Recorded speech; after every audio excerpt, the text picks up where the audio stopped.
Hello, check.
Hello.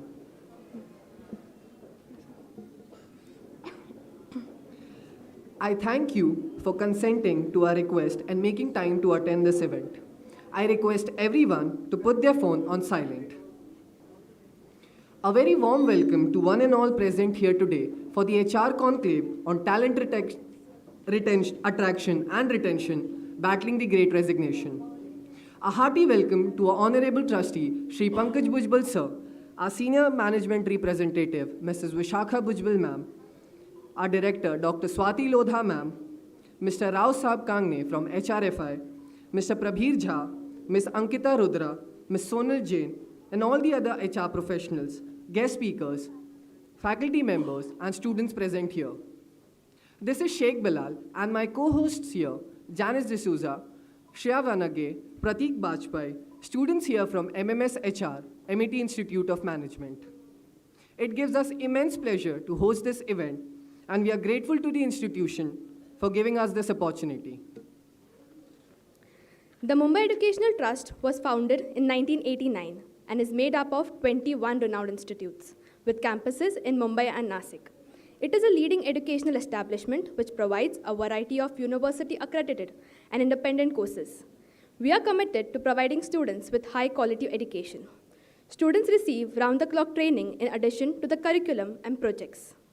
There has been no expense spared in creating an environment that inspires kids to stretch their imaginations.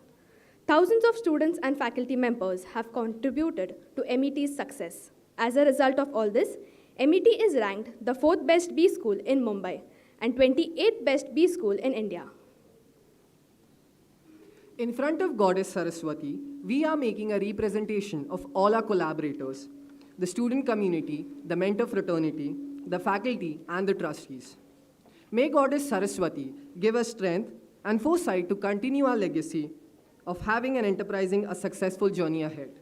We would now like to request our Honorable Trustee, Shri Pankaj Bhujbal Sir, Senior Representative, Mrs. Vishakha Bhujbal Ma'am, our Director, Dr. Swati Lodha Ma'am, Mr. Rao Saab Kangne, Ms. Ankita Rudra, Mr. Prabhir Jha, Ms. Sonal Jain, Dr. Farida Virani Ma'am, Dr. S.P. Das to come forward and invoke Goddess Saraswati by lighting the lamp to reconnect and rejoice.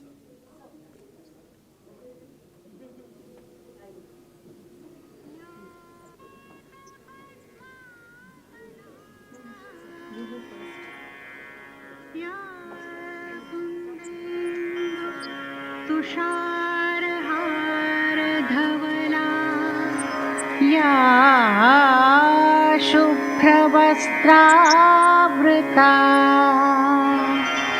या वीणावरदण्डमण्डितकरा या श्वेतपद्मासना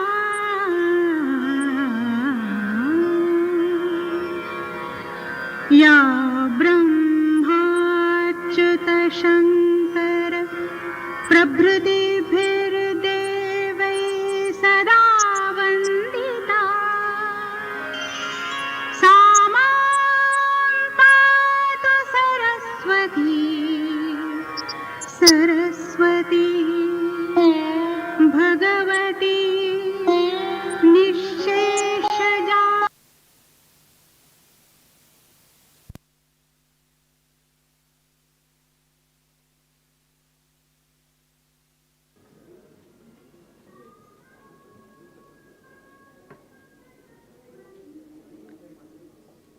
Thank you everyone for lighting the lamp. I would now like to introduce our Honorable Trustee, Shri Pankaj Bhujbal Sir. Shri Pankaj Bhujbal is a trustee of MET, shaping programs of Institute in Management, Mass Media, Computer Science, Pharmacy, IT, and Rishikul Vidyalaya, including the post-graduation degree in Management program. He is an active social and political personality. His involvement in technical and academic programs of excellence in education has made him a visionary. He is connected with a number of educational, social, and cultural organizations, striving for excellence in all walks of life. He has been a member of the Legislative Assembly, Nandgaon region, Maharashtra, in the previous assembly. MET complex at Mumbai and Nasik are being developed with inputs, support, and contribution from him. As a trustee of MET, contributing to the development and sustained leadership of the institute over the last 2 decades. Now, I would like to request the Honorable Trustee, Shri Pankaj Bhujbal Sir, to come on stage and give us the inaugural oration.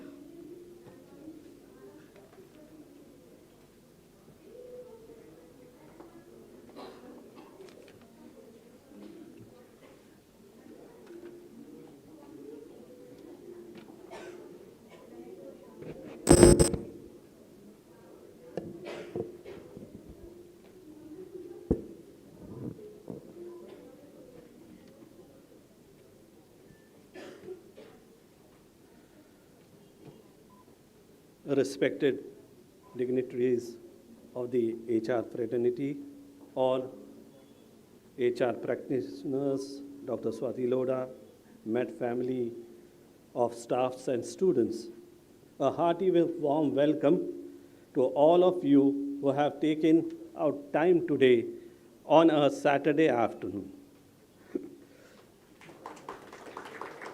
I know Saturday, as Friday comes, everyone is, thinking about the next 2 days, how to plan in the holidays or rejoice the day after the hard work of the throughout the week. I take this opportunity to welcome each one of you who is instrumental in keeping organizations human. The theme chosen for today's conclave is not only relevant for the present, but also the future, as we move toward a more fluid world that is no longer a VUCA world. From the volatile, uncertain, complex, and ambiguous that is a VUCA world. We have moved now to a Bani world, where Bani stands for brittle, anxious, non-linear, and incomprehensible. The post-COVID world is fragile, and a virus can suddenly appear and change everything. It is full of anxiety as uncertainty rules. It is non-linear, which makes the outcomes more unpredictable than ever before, making everything comprehensible. In this context, we are here to discuss the theme of talent, attraction, and retention strategies. Met Institute of Management has been a pioneer management institute for the last 3 decades, with an equal focus on top recruitment and entrepreneurship, with 3,500 plus alumni working in leading companies. Our present students are well equipped to enter the Bani world. These corporate ready future managers and leaders are ready to prove their competence. What they need is mentors like you, who will see to it that they induct them into the world of business. I would like to thank Mr. Rao Saib Kangane of HRFI for collaborating with us and enabling us to put together this conclave. I hope all of you would look back at this afternoon as time well spent. We look forward to your partnership in the future with our institute through various avenues like campus recruitment, guest lectures, teaching, and live projects.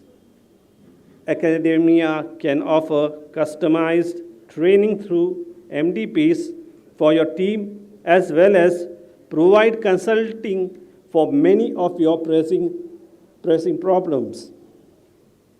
I am sure that a strong academia industry connection would unravel post this conclave. Once again, gratitude, feel welcome to you all. Met Institute of Management. We love to host you again and again. So have a great time learning and connecting with each other. Thank you. Thank you very much.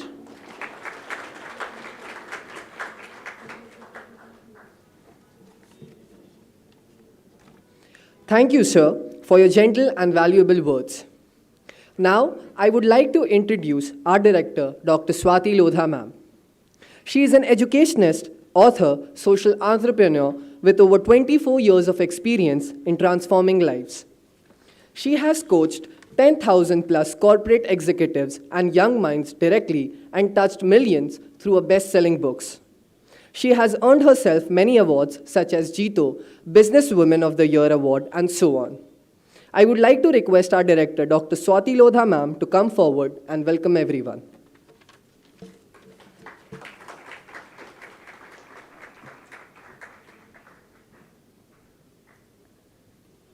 Thank you, Bilal. Thank you, Janice. A very good afternoon to all of you. I'm a teacher, so I expect someone to respond back, Good afternoon. I just wanted to check that everyone is here alert enough to listen to what all we are here to say. I take this opportunity to welcome our honorable trustees, Shri Pankaj Bhujbal ji, Vishakha ma'am, Dr. Das, all the dignitaries who are here, Mr. Rao Saab Kangane, someone who has been the most instrumental person today to make this possible for us. A big welcome to you, sir. I welcome Ankita, and it is very special because you are so new in Mumbai right now and still you are sitting here with us. So welcome to Mumbai and welcome to MET. Thank you, Sonal, for being here, and we are waiting for our other guests to come in soon. Yesterday, I was speaking in a session, in a webinar last evening, and the topic was we were talking about role of artificial intelligence in higher education. I was telling Sonal right now that I was a lone woman among so many men in that time, and today there are so many women here. That makes me happy. So when we were talking about artificial intelligence, most of us agreed that artificial intelligence is very important for the success of higher education as we proceed further. But I could not resist adding that as artificial intelligence becomes more important, at the same time, what makes us human becomes even more important, because most of the things that we do would be done by machines eventually, but then what only we can do is going to become more relevant for all of us to stay human. To prove my point, I want to share a very small story with you, which I heard a long time ago. बहुत समय पहले एक बुजुर्ग महिला थी जो रोज़ सुबह मंदिर जाया करती थी। तो मंदिर जाते समय एक थैला साथ में रखती थी, और वही थैला था जिसमें उनका सारा सामान हुआ करता था। जब वो रोज़ मंदिर जाती तो एक बच्चा उनके पीछे पीछे रोज़ मंदिर जाता। वो इसलिए जाता क्योंकि उस थैले में, उनके उस झोले में उनको उसको एक कीमती हीरे जैसा चमकता हुआ पत्थर दिखता था। तो वो रोज़ उनके पीछे पीछे मंदिर जाता था। ये सिलसिला कई दिनों तक चलता रहा, लगभग 1 महीना निकल गया, और फिर एक दिन उस बच्चे ने हिम्मत करके उस वृद्ध महिला से कहा कि मुझे आपसे कुछ मांगना है। उन्होंने बोला, बोलो क्या चाहिए? तो उसने कहा कि आपके पास जो ये कीमती पत्थर है ये मुझे दे दीजिए। उस वृद्धा ने, उस बुज़ुर्ग औरत ने तुरंत वो पत्थर निकाला और उस बच्चे को दे दिया। बच्चा बहुत खुश होकर घर आ गया, लेकिन रात को उसे नींद नहीं आई। अगले दिन वो फिर उनके पीछे पीछे मंदिर गया और वहाँ जाकर उनको बोला कि मुझे आपसे और कुछ चाहिए। तो वो महिला मुस्कुराई, उन्होंने कहा कि लेकिन अब तो मेरे पास देने के लिए कुछ भी नहीं है, जो था वो मैंने तुम्हें कल दे दिया। उसने कहा नहीं, आपके पास कुछ और है, मुझे वो चाहिए। उन्होंने अपना झोला सामने कर दिया कि मेरे पास तो कुछ भी नहीं, मैं आपको कुछ दे भी नहीं सकती। तो उस बच्चे ने कहा कि मुझे आपका वो भाव चाहिए, वो दम चाहिए जिसकी वजह से आपने एक पल में एक अनजान व्यक्ति को अपना सबसे कीमती पत्थर निकाल कर दे दिया। That is what makes us human. That is what is uniqueness of being human. And that is what human capital stands for, which I believe no artificial intelligence can ever take over.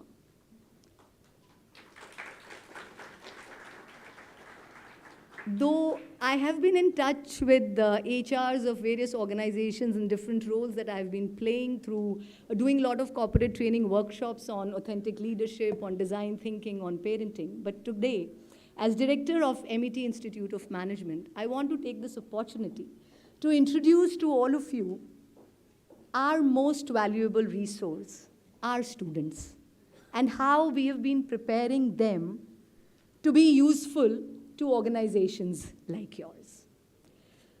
So I would be taking you through in next 300 seconds with some things that we have been doing here at MET Institute of Management. In last 1 year, we've had almost 44 events with 97 speakers, and we have been able to instill some special, unique skills in our students.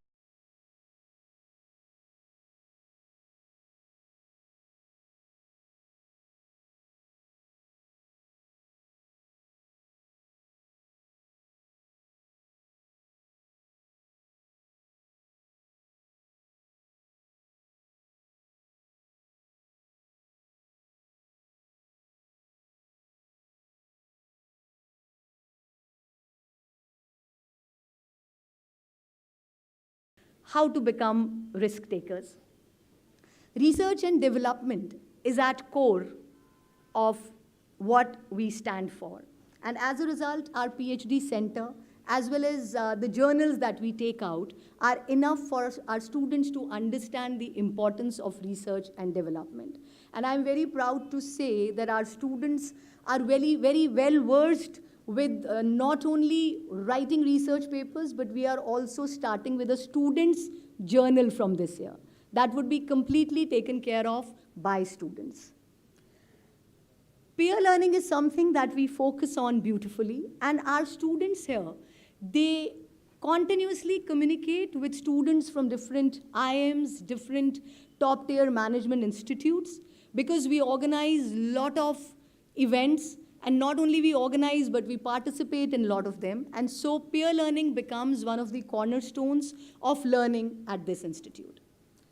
Experiential learning, which is learning by doing, is something that we focus on, and we try that our students do a lot of experiential learning. And this morning only, our students were mentoring the students of a school, which is Purushottam High School, because our students have themselves started an initiative called Adhyapan, where they mentor the students of this school, and they are teaching them various things like how to have a better personality, how to communicate better, how to become better decision makers, and also some things about communication, mathematics. So this is something that our students, while being students, are thinking of how to pay it forward. And so this kind of experiential learning is keeping them ethical, and it is helping them become better mentors as they go forward. So we have a lot of mentors here, but then I'm very proud to say that our students are already trying to mentor their youngsters. And this is how I think we can keep them uniquely human. International Connect, another thing which is a part of our vision, where we try to create, to prepare competent global management professionals. And for them, we have a lot of international connect going on. We have signed up some, amazing MOUs with a lot of international colleges, universities, and we have started an entrepreneurial program with Seneca College recently. And that is how we are trying to develop our students in all those areas. Placement, one of the most important outcomes of any management institute. So we do a lot of pre-placement preparation here, and that preparation happens through guests, eminent industry leaders like you, as well as through 3,500 plus alumni network. And I am so proud to say this, that we have had alumni sessions going on late in the evening with our students, because students and alumni are busy in their work in the daytime, but then they do not hesitate in giving their time, even in the evenings, in order to prepare the students for their specific placement needs. And so our alumni network has been doing a great job, and we are connected with them through a lot of other initiatives, like we do excellence awards with them, like we organize a lot of roundtable discussions with them, and that helps us to stay in touch with our alumni network. Apart from pre-placement preparation, there are a lot of placement activities that we have been doing, and since MET Institute of Management is one of the oldest institutes in Mumbai, and we've been around for almost 3 decades. So the students get placed wonderfully well, and that is what our alumni network also vouches for. So we've been having amazing placement opportunities for our students. Last year, almost 215 companies were competing here to get our students placed. And we've had a lot of competition going there. I would take the opportunity to welcome Mr. Prabir Jha. Welcome, sir. We've been looking forward to have you here, and thank you, Rao Saab, for making this possible. And it's a proud moment for all our students and all the HR fraternity to have Prabir ji here. You have a great fan following here. And we all are looking forward to listen to all of you. Sonal is here to begin, and then we are looking forward to listen to you. And so MET Institute of Management, through its various initiatives, is all set to roll out the new batch of students and who would be ready to be a part of your organizations in the coming future. While I say this all, I wish to tell all of you that our students are groomed in such a way that they are a mix of humility and hard work. Because I think unless we have both of these things, it is not possible to reach those ladders of success which we all want our students to aspire for. Before I move away from the dais, I would take this opportunity to thank all the teams who have made this event possible. Rao Sahab told me that this is one of the biggest events post-COVID that they are having after a long time. This is the first event post-COVID. So thank you very much for giving us this opportunity to host all of you post-COVID. All the teams at MIT Institute of Management who have been working for last 15 days to make this event and your stay here at MIT comfortable. I want to thank our maintenance team. I want to thank our IT team, the Marcom team, the food and beverages team, all my amazing team here, all the non-teaching and teaching fraternity, apart from all the students who have been working really hard. And I cannot forget to thank Dr. Farida Virani, who has made this possible from our end by coordinating beautifully with everyone. मैं एक कतरा हूँ, लेकिन मेरा अपना वजूद है. हुआ करे जो समंदर मेरी तलाश में हो. That is what we believe in here. And that is what we want all our students to believe in. Enjoy your afternoon. Thank you for being here and hope to see you soon again. Thank you very much. Thank you. Thank you. Yeah, you can do it.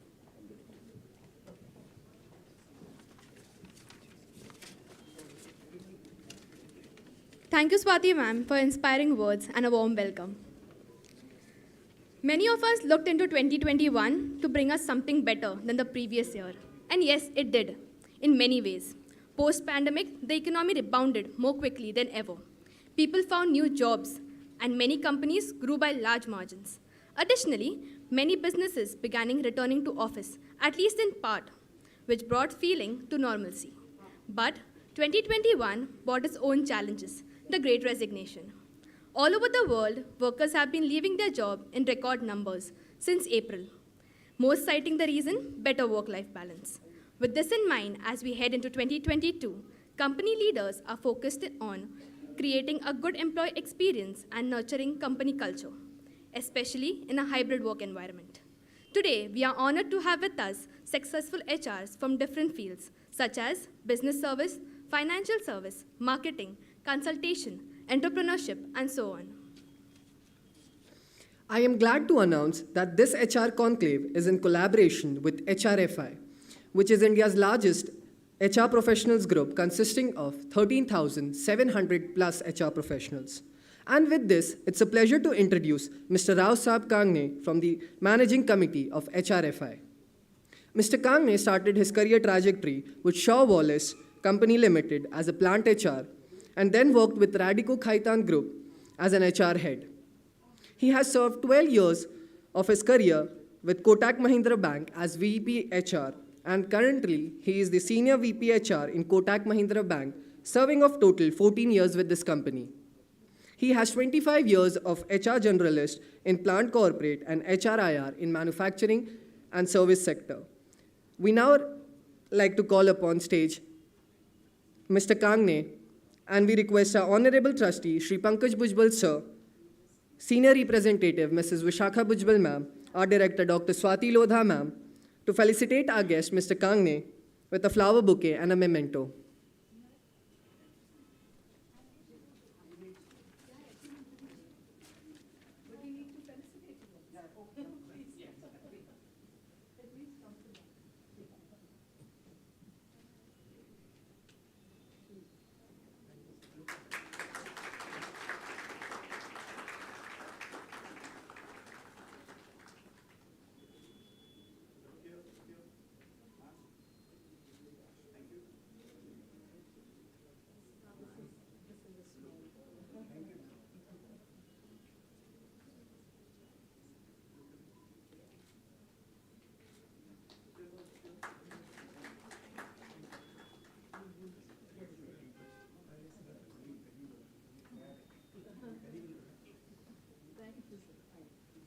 I would now request Mr. Kangne to share some knowledge. Okay. I would now request Ms. Ankita Rudra, Head HR Academy at Geo, to speak about HRFI, our collaborator for this event, to make it a grand success.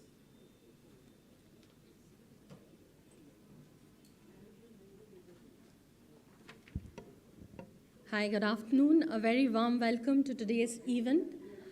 Thrilled, excited to attend the first physical event that we are conducting after this pandemic from HRFI in collaboration with MET. A big thank you to MET for organizing and giving us this opportunity to collaborate with you and organize this event, which was, I believe, the need of the hour. So thanks to Pankaj, thanks Dr. Lodha, Dr. Virani for all the coordination and the hard work and the way you have coordinated along with this new, I would say, the budding talents that you have. And we were just amazed, like when Dr. Lodha was sharing about like how they are not only focusing on the education, intelligence, and intellect part, but then they are also putting a lot of efforts in making them a better human being. I think that's what they need. That is something which is gonna get the miracle done in this entire space of attrition and attracting talent. About HRFI, so as we are here, HRFI, there's such but small correction. So we have started around 2016 and with just handful of HR members into the team, would be somewhere around 150 to 100.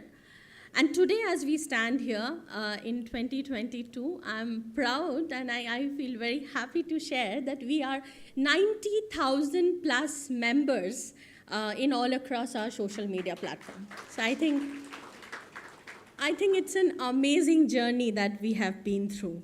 And I would like to thank each HRFI member present here or somewhere seeing us on a virtual way, because it's because of you. I mean, you have helped us building this entire pool. And obviously, I mean, Rao Sahib sir being the, I would say, the karmakar of making this entire or building this HR universe for us.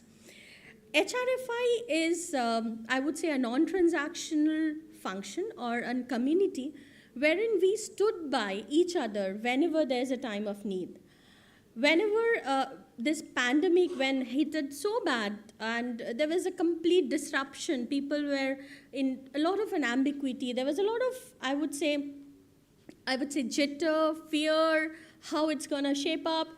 I think even in that era, in that couple of years, we have conducted 77 webinars, which is I think amazing. And the kind of an participation, the kind of an feedback that we have got from our HR folks is, I would say, mind-blowing. And today, I would say we stand as fearless HR members, wherein we don't bother, what comes up. We know there are HR stalwarts in our team who would support us in anything, whatever comes in our way.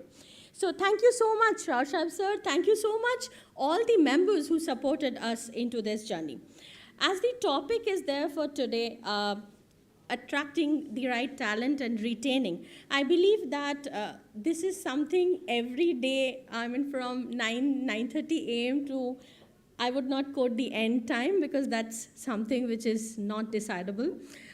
Every day, every human resource personnel is talking about. Today we are privileged to have Praveer sir with us, Sonal with us, and few other members with us who would be actually helping us understanding that what is the as-is state, because identifying the problem is probably will help us solving the issue. So we are really looking forward to hear from the industry HR stalwarts, and I believe that along with me, all of you are looking forward to that. So thank you so much, MET, once again, and thank you all the HRFI members. That's it from my end. Thank you.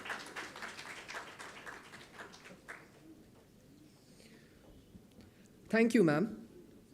I would now like to move forward and introduce our first guest speaker, Ms. Sonal Jain, Head of People APAC, Coursera.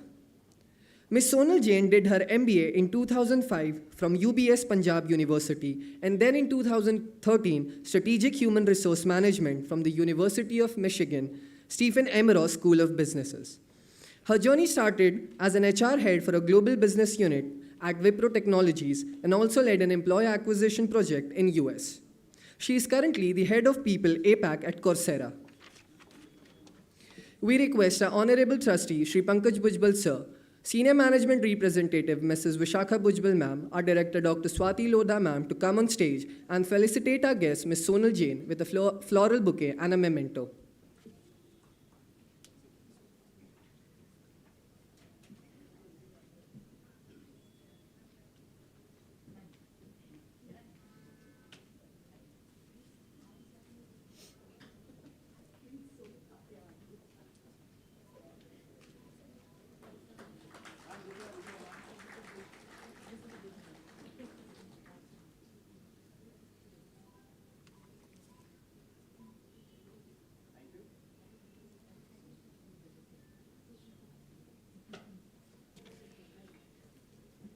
I would now like Ms. Sonal Jain to express her thoughtful views.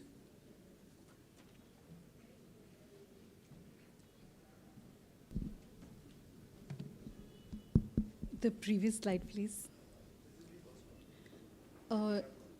Sorry, there was a previous. Okay.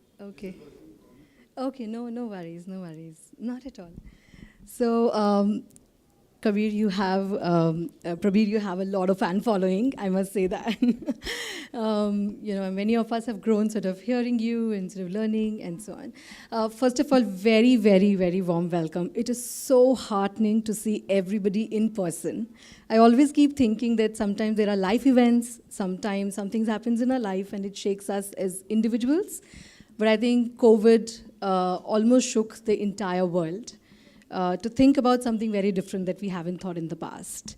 And what I'm going to do in the time allotted to me, 25 minutes, is really talking about some of the perspectives that's been on my mind and very personal. So I'm going to just talk about that.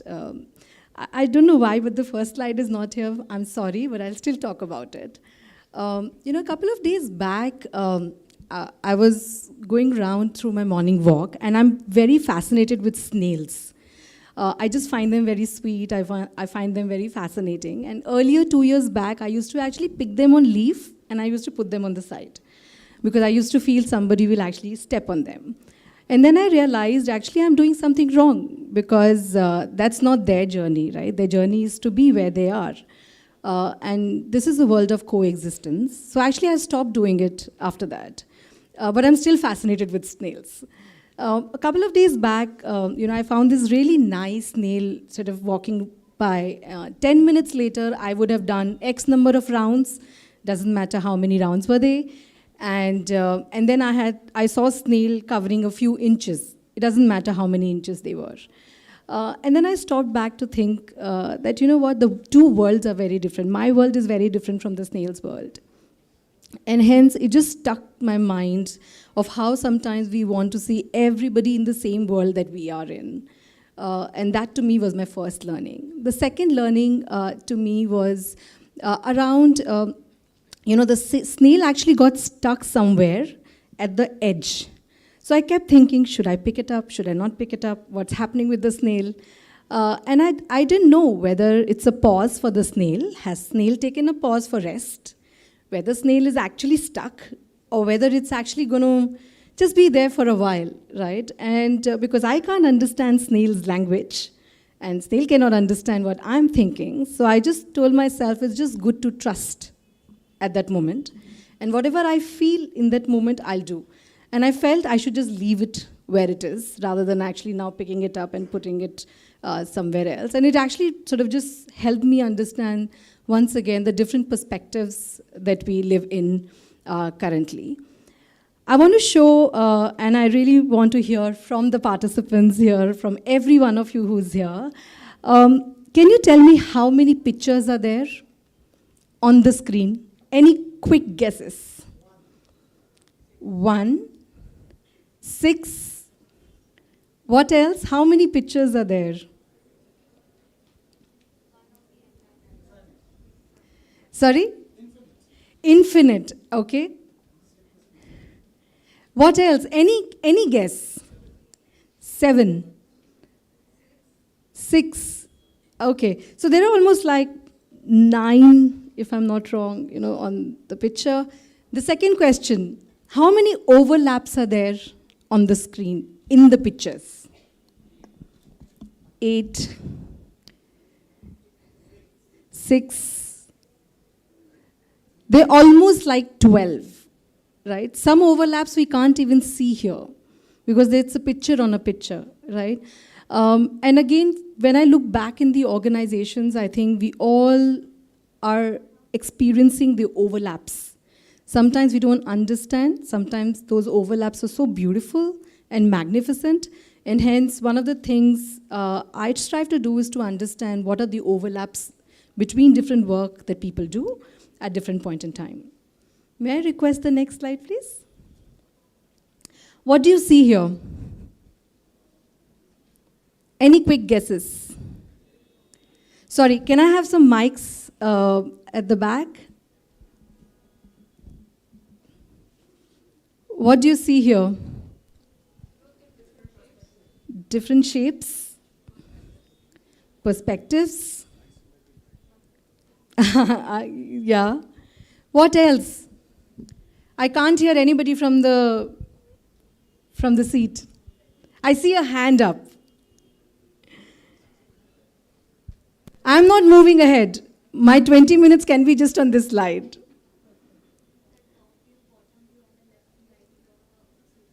Yeah, okay, yes, yes, ma'am.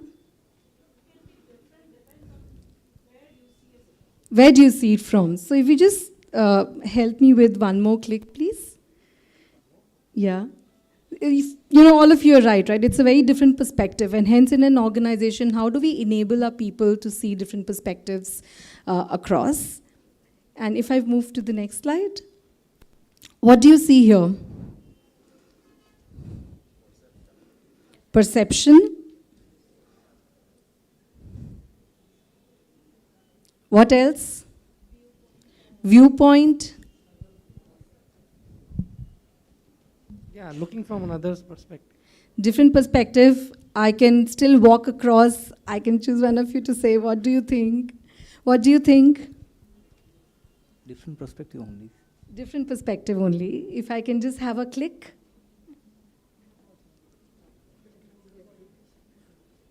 Yeah. I think our organizations, our lives are, this is my perspective, are full of complexities and contradictions, right? From where we see each other. Actually, this diagram is almost like a fact, right? And sometimes we feel that fact is always a reality, and it is a reality, but it is still complex and contradictions. So the third thing which I always keep wondering is how do we simplify within our organizations, how do we simplify where we are so that not everybody's ability and capacity to take in the complexity and contradictions is going to be same. So hence, that's my third sort of point there. You can click one more time, thank you. Yeah, what do you see here?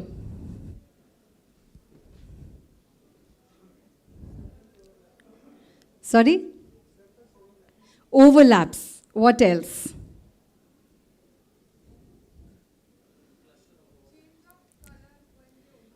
Change of color when they overlap. Beautiful. What else? There was somebody else also. Okay. Heterogeneity. Probability. Okay, thank you. If we can do one more click. There are a lot of intersections, right? And sometimes intersections could be as simple as the top left diagram, which is just two intersections. But my experience is that organizations are full of multiple intersections, right? And it goes back to perspectives, contradictions, complexities, and hence our own ability to identify how many intersections exist in the organization and how do we accelerate and amplify the impact of the intersections. Actually, it can create blocks and it can create amplification. So it's all about us on how do we actually visualize and see them. Can we see the next slide? So this is almost like a last slide. Yeah, I don't know how there's some other presentation which has come. You got the new one? Okay. No worries. So So just quickly, I just want to leave with a few thoughts. One is there is always more than what you see.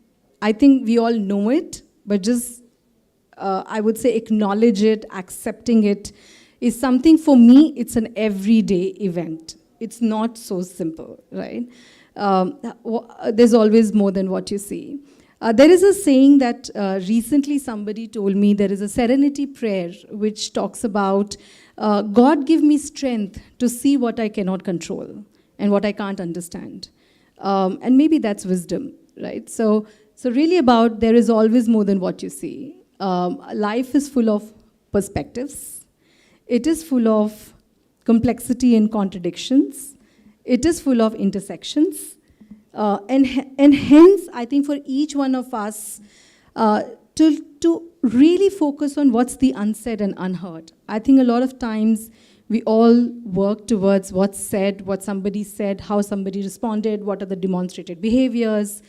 But it's an art and a skill and a science to really understand what people are not saying, what are they going through, what are they feeling, and hence thematically bringing them at an organization level to then carve out the next path for the most important things.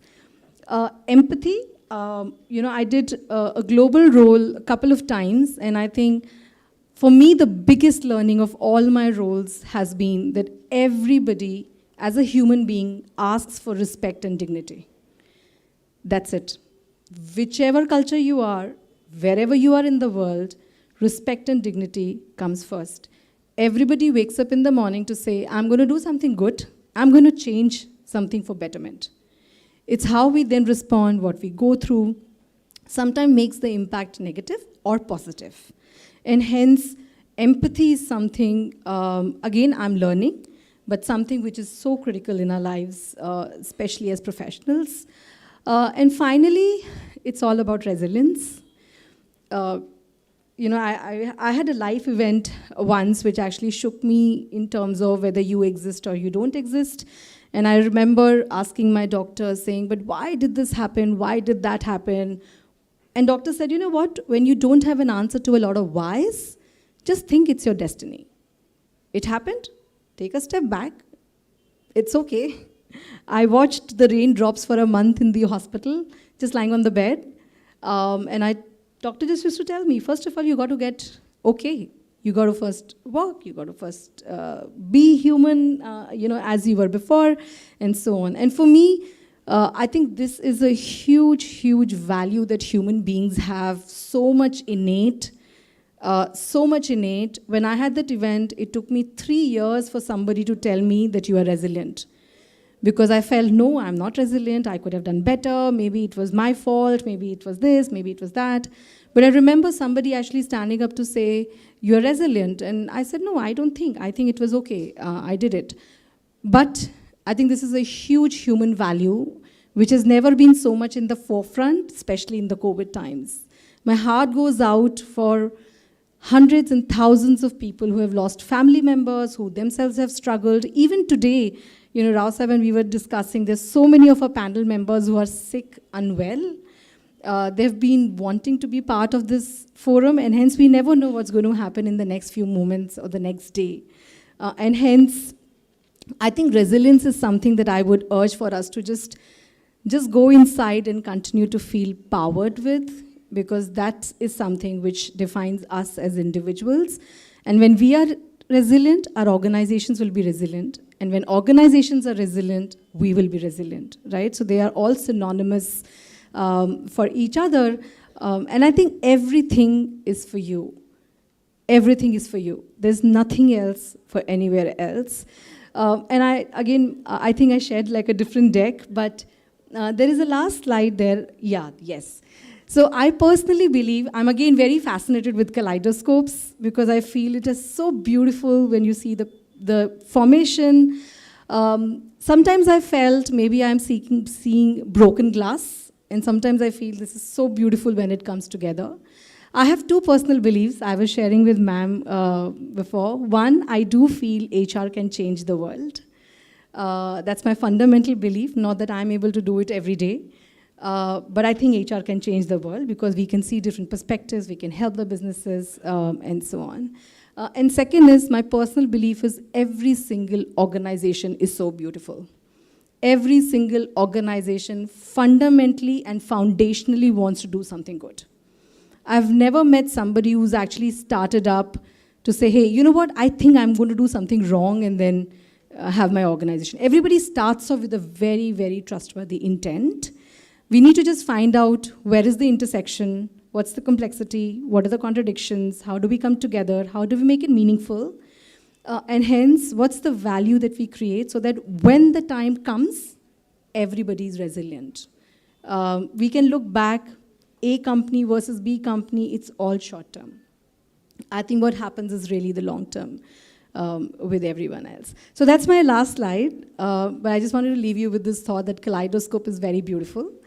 I think all organizations are very beautiful. It's just a perspective of what we choose to see, what we choose to experience in the moment. And what I love about kaleidoscope is you have to do something with your hand. So it's not automatic. It's not generated with machine. I think there's so many things which are just, driven by machine that sometimes I feel I've personally forgotten how to use my motor skills with different things. So I just feel it takes me an effort to actually see the kaleidoscope, and that's the reason it becomes so beautiful across. So thank you so much, but I'm very happy to answer if we have 5 minutes of any question, or otherwise we can take it later. And I'd love to hear Praveer after this. So, but thank you so much, and would love to hear any question, comment later after this. Sorry, I already have a hand up.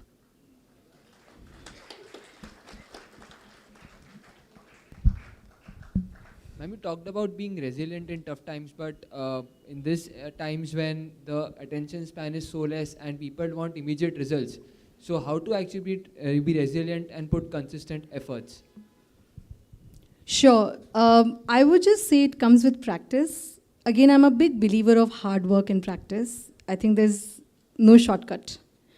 And I'm also a firm believer of expanding the universe, but being in the moment when you are in the moment.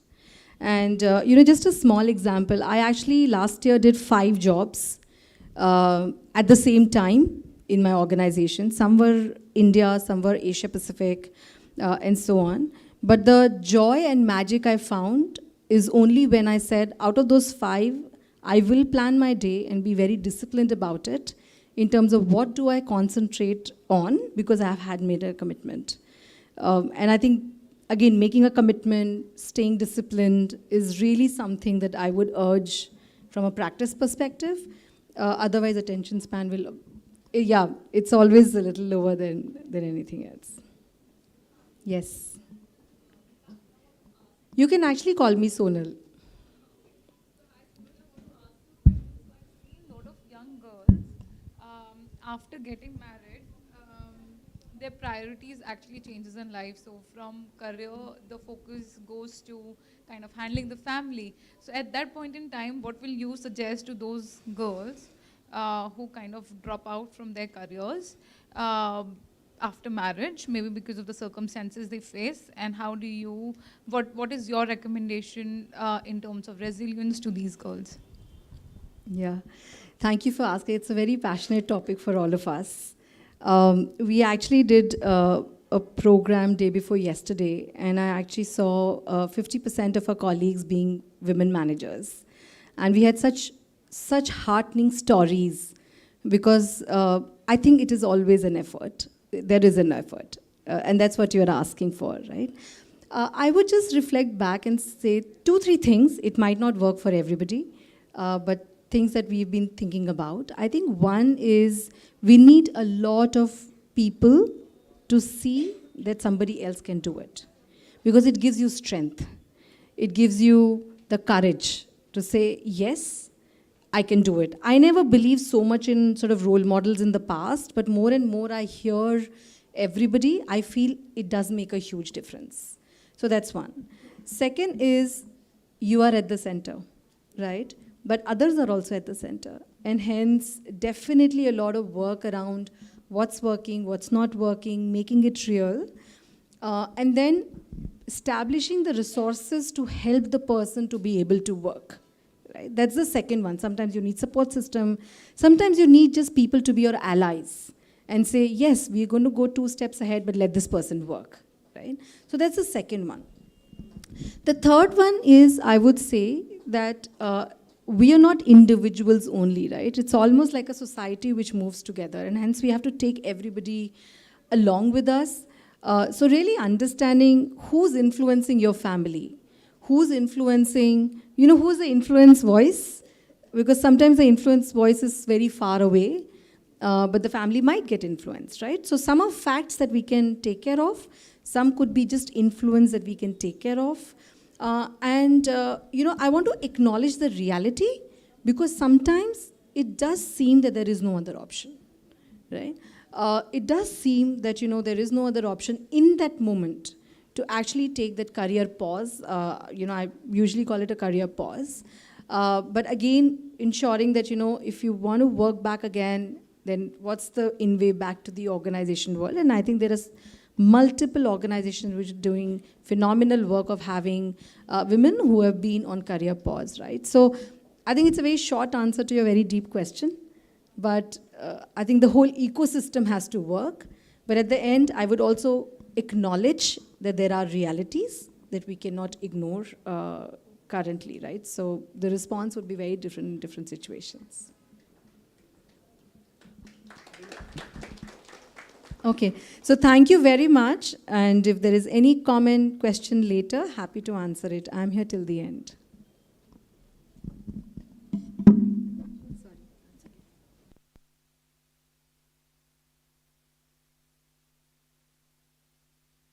Thank you, ma'am, for your inspiring and insightful words.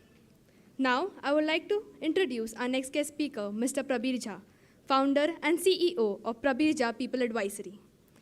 He is an alumni of XLRI Jamshedpur. He started his journey as an HR at Indian Ordnance Factory Service, IOFS. He later moved on to become the regional head HR at Tech Mahindra. The next step in his journey involved becoming the senior vice president and chief human resource officer at Tata Motors Limited, and later on became the president and global chief people officer at Cipla. He is currently the founder and CEO of Prabir Jha People Advisory.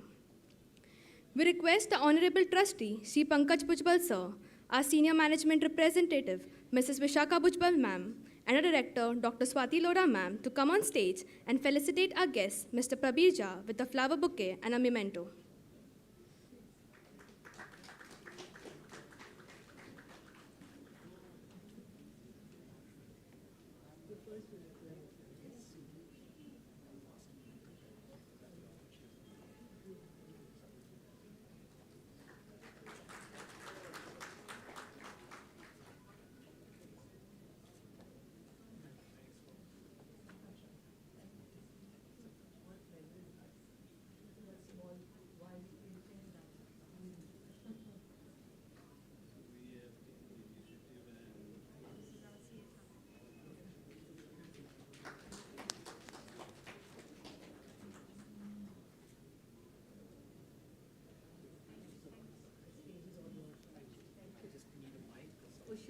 I would like Mr. Prabir Jha to share some of his insights.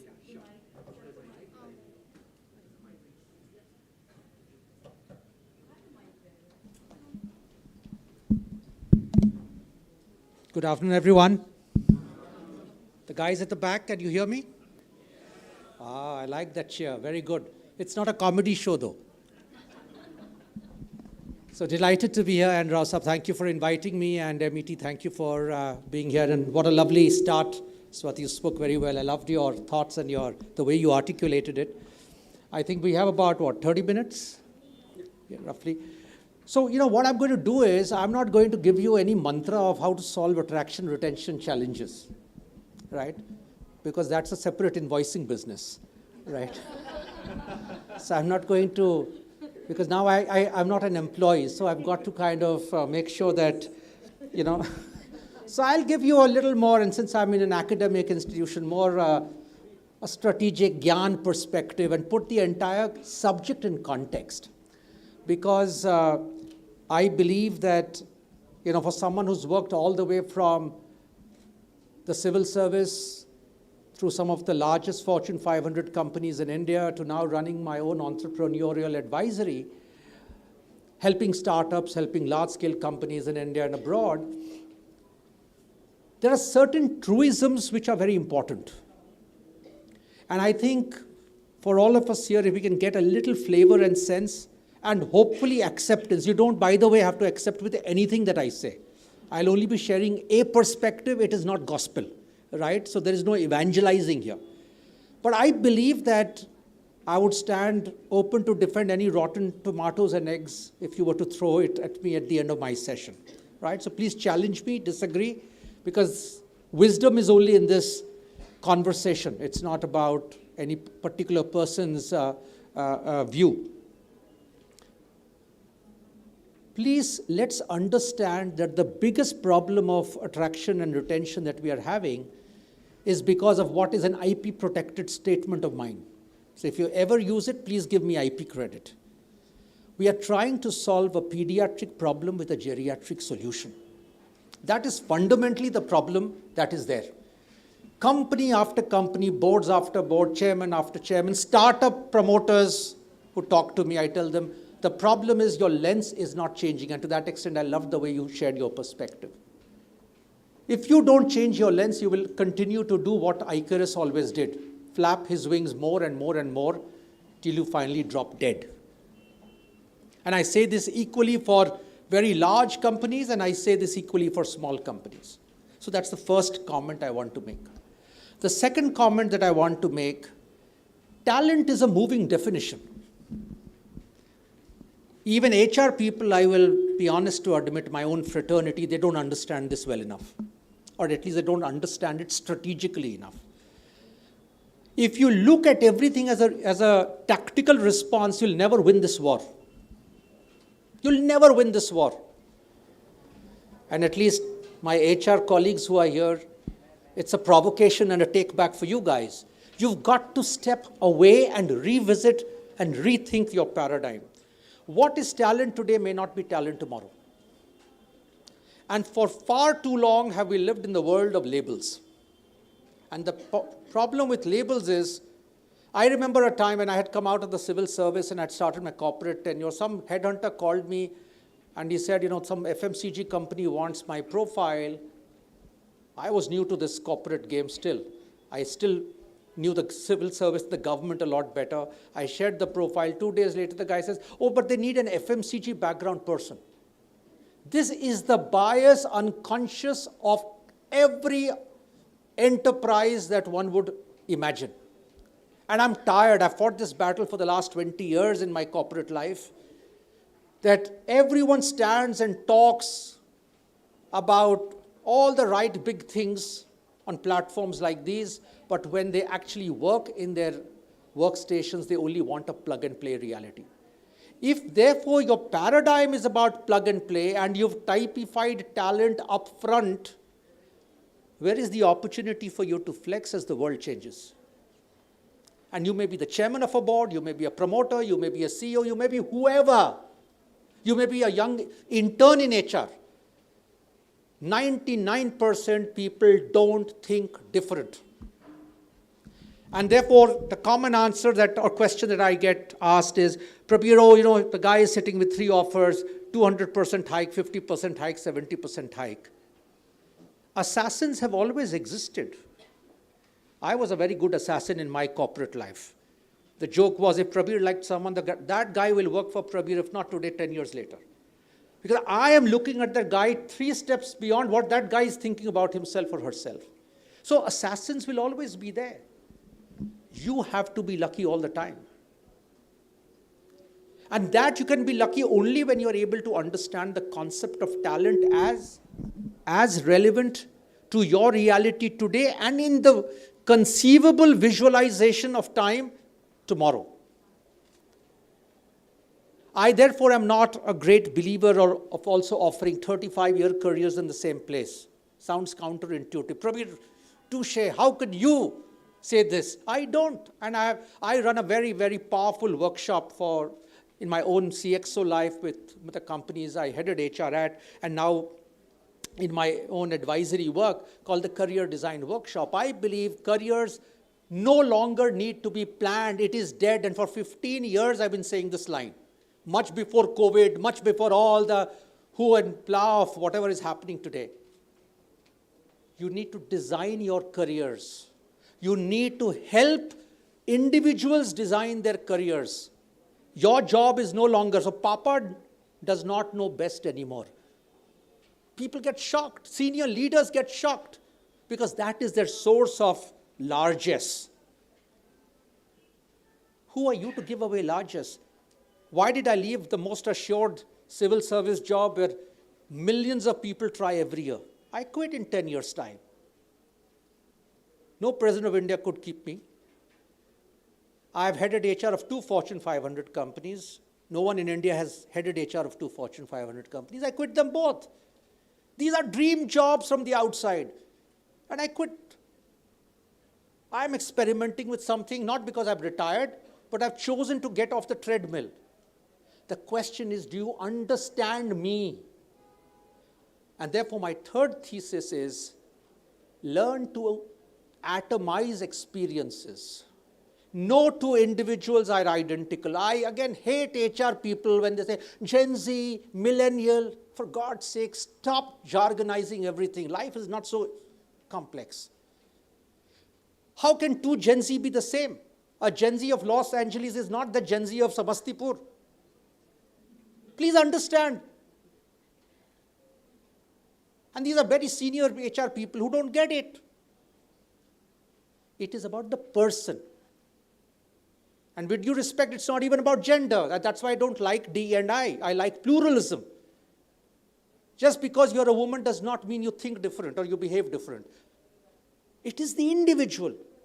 My daughter's context is more familiar to mine than to a gender, because our socio-economic backgrounds are very similar. Our entire growing up thesis is different.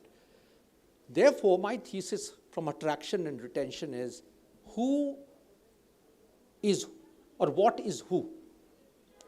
It needs effort, time, and interest. Who has the time, intent, or interest? The board? Unfortunately not. To me, it's the most wasteful, ornamental edifice in most organizations. So now you know how I speak.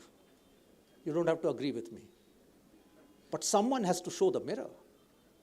There's too much of, do this, do it, increase, increment. I'm sure, all that will happen. None of that is going to solve your problem. I'm telling you upfront. You need to understand. Does the management understand? Does the immediate manager have the interest? Does the individual understand himself or herself? Because no one has ever spent time to help the person understand oneself. And unless you atomize your responses beyond the excuse of administrative complexity, you'll never win this war. What tickles me, tickles me. For $1 million, you can't keep me in a golden cage. You can't. And no company has been able to. I'm a free thinker. I need my space to experiment, try. I'm not an order taker. No CEO has told me, Prabhi, do these 5 things. I will tell you what you need to do. So the way you treat me to attract me or retain me will be different from someone who wants to be told exactly, sir, tell me 3 things, I will do these 3 things, sir. Nothing right, nothing wrong. But what do you hear from people? And I'm going to finally put that in a certain construct so that all of you can hopefully imagine, the postulate I'm working with. If you do not have the intent, understanding, orientation to understand 2 people as different from each other, your response will be, ye mera style hai. Have you heard it? Ye mera leadership style hai. Boss, are you a Tismar Khan? Ye mera leadership style hai does not mean. Are you able to flex your style to nuance the reception of your style for the purpose of attraction and retention? The way I have hired people, when I look back, was so uniquely different than the way companies hire people. How many CHROs fly down to homes of people to convince the spouses to say why this guy is the best guy to work for me? I have done it so many times in my career. Why doesn't anyone else do? Did anyone tell me to do? How do you flex your perks, benefits beyond saying हमारे policy में नहीं है? I mean, we are prisoners of policy thinking. Every company I joined, the first thing I did was to throw out the HR policy manual. No, honestly. I said, if an HR policy is more than a page, I'm going to trash it. When I implemented leave for working women 15, 16 years ago to 6 months, today it is law. When I did paternity leave or surrogate leave, even MNCs in India were not talking about it. Did anyone tell me? Now today they'll say, now we give one more week than the competition. No big deal. That's not smart thinking. The question is, are you able to visualize that the kind of talent I need, starting point, what is the talent that is relevant for you? I once worked with a guy, a very senior finance guy came to me and he said, Prabir, you know, we have a big problem and we've got to get more MBAs and CAs, etc., to be hired because I'm having a lot of attrition. I said, first tell me what's the nature of your job, of the job that this person does. At the end of that conversation, I said, what you need is a smart BCom, MCom passed guy who's good at Excel sheet. Period. That is the nature of your job. Your ego wants you to hire a CA and an MBA. That CA and MBA in 6 months knows this is not what I did a CA or an MBA for, and he would go. And this is going to be a leaking tub all the time. So many a time you need to go down the education value chain. Another colleague of mine, a management colleague of mine in one company said, oh, you know what, HR is not giving me, see, I'm sharing anecdotes because these are real examples. HR is not giving me resumes of the kind I want. I said, first of all, who attends seminars and conferences in your area? You, not HR. Why should HR be the person who's giving you? You tell me these are 3 guys in competition in my industry I would love to have on my team. And let HR make sure that they are able to hire those 3 guys. You have not one guy because you have no idea, but you attend globally these conferences.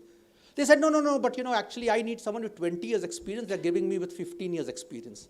And I'm not exaggerating. I gave that lady a blank sheet and a pen which was lying in front. And I said, please write down 15, 16, 17, 18, 19, 20. Now you please write down, you've written? Yes. Now you please write down what will change in year 16, year 17, year 18. How many CHROs do this? Why don't they do it? So the fact is the conversation that even HR is doing is very order-taking, execution, tactical issues. And that is why I'm not going to be talking about anything. I can give you 20 ideas of how talent attraction can improve and 20 ideas of retention. I don't think that's going to change things. Please step back and think more strategically, and more so for my younger colleagues here. You have your entire future ahead. Don't think the way the earlier generation, the way I have thought also. Some things you may agree with, till the point it makes sense. Throw it out after that.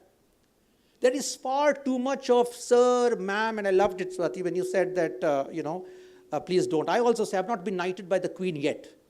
When I get knighted, I will insist you call me Sir Prabir. Till that time, Prabir is fine. All that sir were ho gaya sarkar mein. It's done. These are issues of culture. So you get a sense of where I'm going. Individualize your responses. Understand what is relevant talent for your time. Don't be in the business of trying to throw a largest that Papa knows best. And I will tell you, career aapka 30 saal banayenge, jhoot foods. Nothing helps. We lie. You don't know yourself whether for 30 years you will survive. How can you offer me a career of 30 years and people get taken in? And the assassin will always be lurking. That is why the guy is an assassin. He's a mercenary.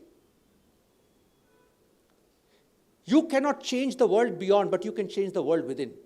And therefore, I come down to basically 3 things that I want to leave you as nuggets for you to think about. I think this entire postulate of talent attraction, retention, battling the Great Resignation, or what is increasingly now being called the Great Reset, right?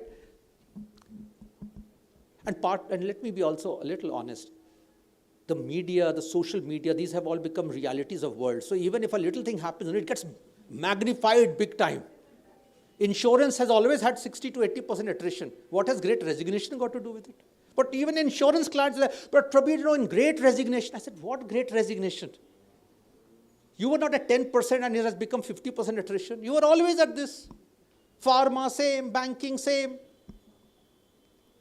So I think it has become very, very increasingly an escape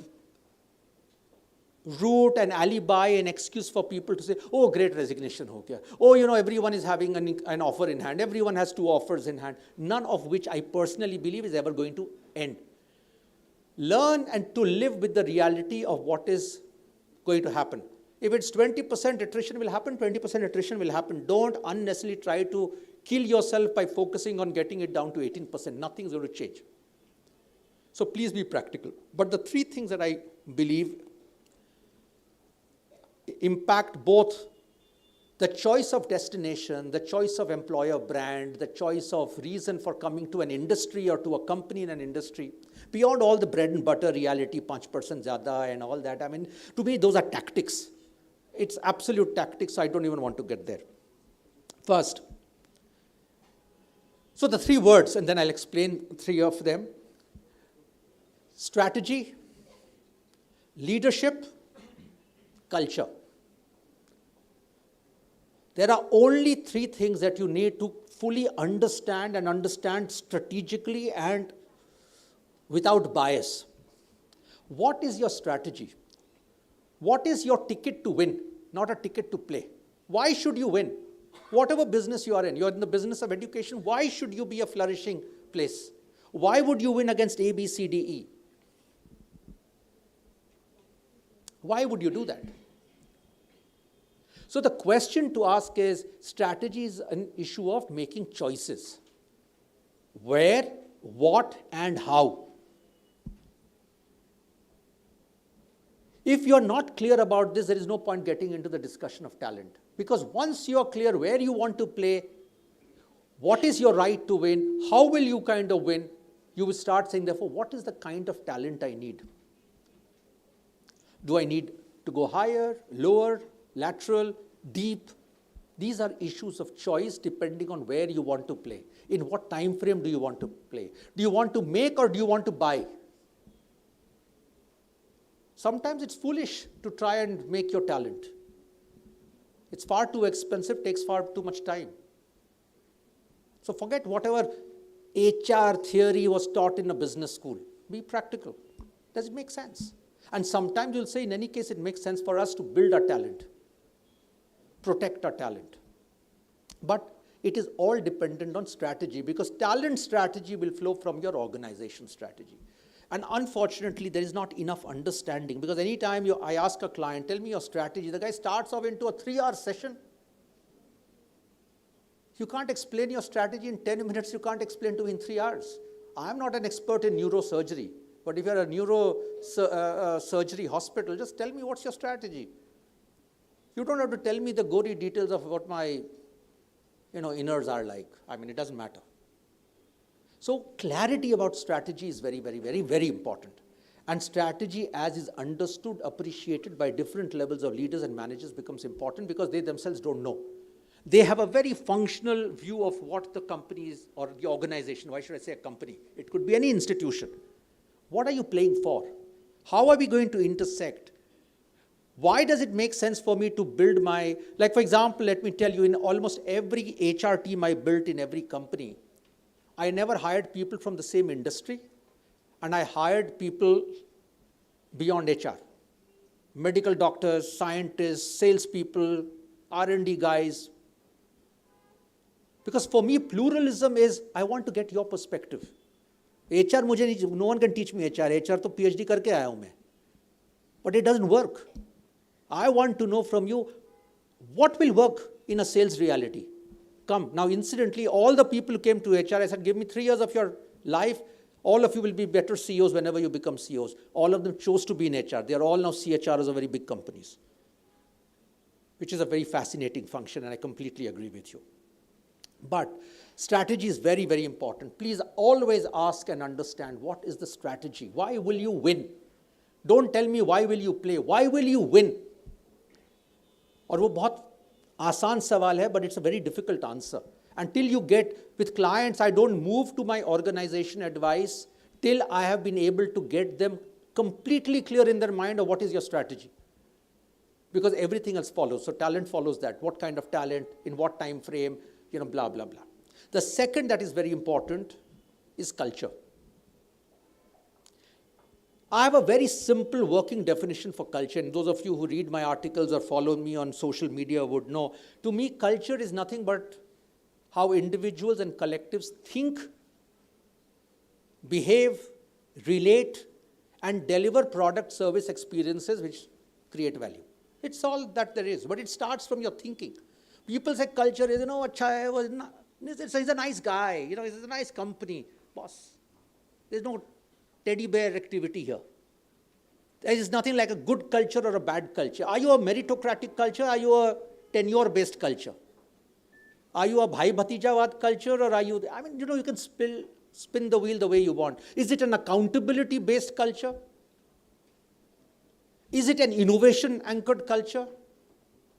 Whatever it is, and which again flows from strategy. What is your strategy and therefore the choice of culture? People say culture mera yahi hai, this is a culture. Culture can be changed and changed far more dramatically than what even HR people like to say. Every big company I went, I have only been shaking them up. And it is possible. I've been in companies where the chairman of the company will say, "Ye hamare DNA mein nahi hai." I said, "But DNA badalna hoga." And these are very big names, right? I don't want to take names of companies. Badalna hoga. And therefore, then you say this, this, and this. And culture has both hard aspects and there are softer aspects. But what is the culture that will help you attract and keep the kind of talent that you're wanting? Does it allow you to atomize? You'll say, "No, sir, everyone has to swipe at 9 o'clock. Why?" I was once speaking to a chairman of a company recently over coffee, and he said, "You know what, this guy from a premier business school, he's coming at 11 o'clock. And I said, "Why is he coming at 11? I've already liberalized my attendance system so that people can come in by 9:30 or something." I have 2 children, both are lawyers from national law schools. One works in London, one works in Mumbai. I know what time they sleep and I know what time they get up and when their mind starts working. So I told this particular gentleman, I said, "Why are you bothered about attendance? If the guy works till 2 o'clock or 3 o'clock in the morning because that's when the guy is at his, or this guy was a guy, at his creative best, so be it. But look at how the procedural primacy is dominating actually the practical reality, because each one of us gets triggered at different times. I sleep early, I get up early. So if someone calls me at 9 o'clock, sorry, unless you want me to be rambling something, that's not a good time. Talk to me at 6 o'clock in the morning, I'm fine. But there is no flex because we feel, how can it be? I'm the chairman. I made it till 9:30. So what happens if a guy comes at 9:31? What happens? Are you willing to lose the kind of talent? Because the talent has choice today. You will continue to get back to square one. So the inability to comprehend, visualize the cultural archetypes, the metaphors that you use, the little thing of sir and ma'am. I worked the 10 years in the civil service. At the age of 22, I was served, and I served. At the academy, you join fresh out of college, and the guy salutes you. You look behind and say, "Kaun bada aadmi aa raha hai?" Then you realize, "Saab, main hi hu." I've seen all that. It took my first CEO of the private sector 3 months to try and get me to call him by his first name. Because the only thing I knew was to sir back. He says, "I have such a nice name, Prabir. Why don't you call me?" I said, "Yes, sir." So all my life I've said, "I'm not yet been knighted by the Queen. Call me." Because the power distance that sir in private sector companies it creates is not funny. And you want to be innovation-led? These guys can sit only on these chairs. These people can sit only from... It still happens. So you will get the kind of culture that will work with some people. And I'm not saying it's bad. I again repeat, there is no good or bad culture. Ask what's the kind of talent that you found as your strategic requirement and fit. And change your cultural archetype accordingly. So if you don't think Prabir is the kind of talent you need, you just say, "Yes, sir, ma'am, sit in the last chair. You'll be served 1 cup of tea once a day. That also you'll have to go and get. And whatever else, it's fine." Talent makes the choice. I want to be there or I don't want to be there. You don't decide, talent decides. The arbitrage has shifted. So that's the sink of culture and all the metaphors of culture that is there. I don't want to work in an organization which has 17 titles, my God. And you want to be an agile company, for God's sake. You don't need a Prabir and pay him his money to tell you you're rubbish. Issues of culture. Hard aspects of culture, soft aspects of culture. So I'm not deliberately getting into leadership and the soft and the fuzzy. That's quite obvious and well stated. So that's the second part. And the third part is leadership. So strategy, culture, and leadership. Leadership across levels, all the way from the board down. Most boards suck. They are average at best. Same set of people, old boys club.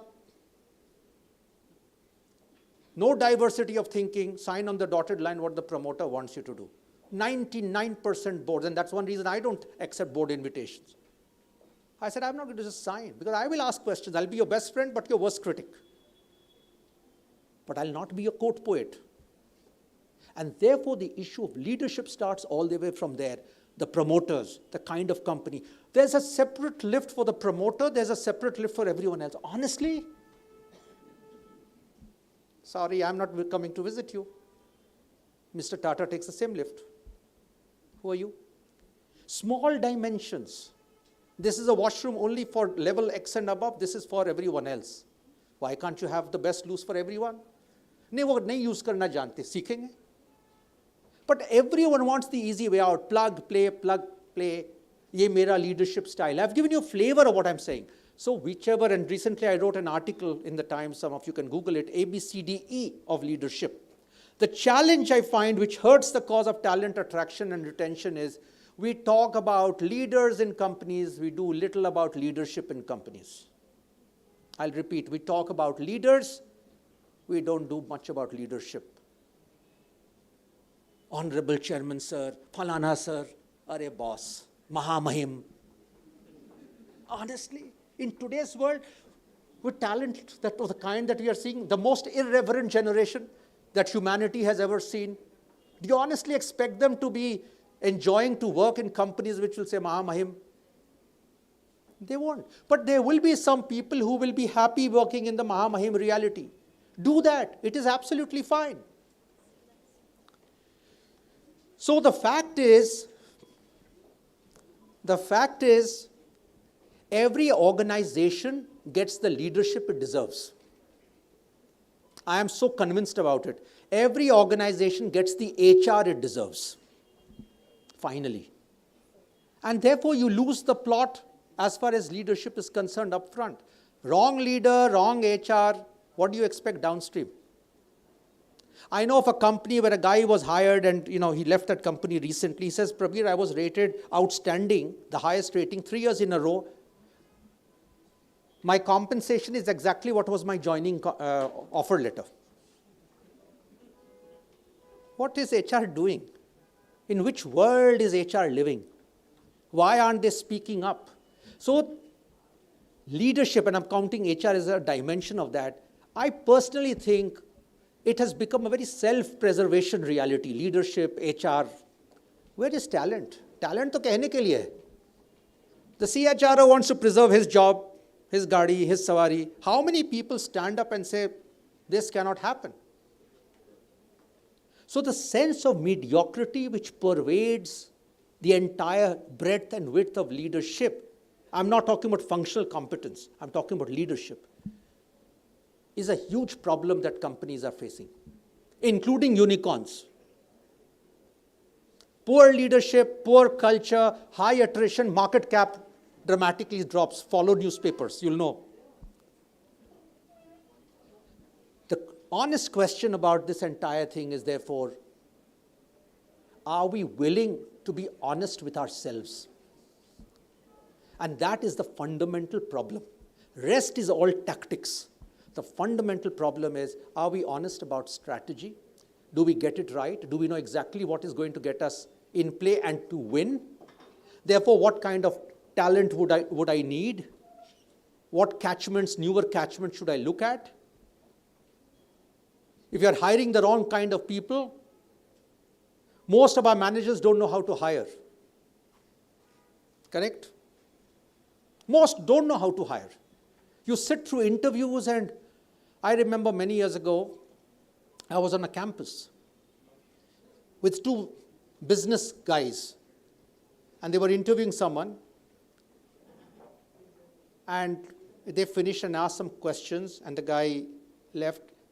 And as soon as that guy left, my two colleagues said, "Praveen, great candidate." I said, "Why?" He said, "He's a good team player." I said, "Is it so? Where did you get this data?" He said, "No, he plays cricket." This is how hiring is done. You get in a guy at 9 o'clock in the morning, meet the guy at 3 o'clock in the afternoon. You want to join and be part of such an ecosystem? You honestly think people work only for money? They don't. So leadership is very important, and culture. What is the appropriate culture as relevant for that talent, as relevant in that company, you need to redefine all the time. And to the extent you can you atomize, can you make things as flexible that people can pick their own pizza topping? We do that, no? When we order pizza, make your own pizza. Who is the organization to decide, "Ye tumhara bas yahi hai"? I once worked in a company where I had to swipe my card every 50 meters. Is this a jail or is it a happy workplace? Every 50 meters, I'm not exaggerating. And I mentioned this to the chief executive of the company. Why do we do this? What does it talk about trust? So all this is with relevance to whatever is your appropriate talent. So leadership, culture, strategy, redefine and re-understand your talent. Make sure talent is what delivers you your outcome. Don't go for whatever everyone else is doing. Don't follow fads. Don't do what everything you read in the newspapers. It's all PR. It's bullshit.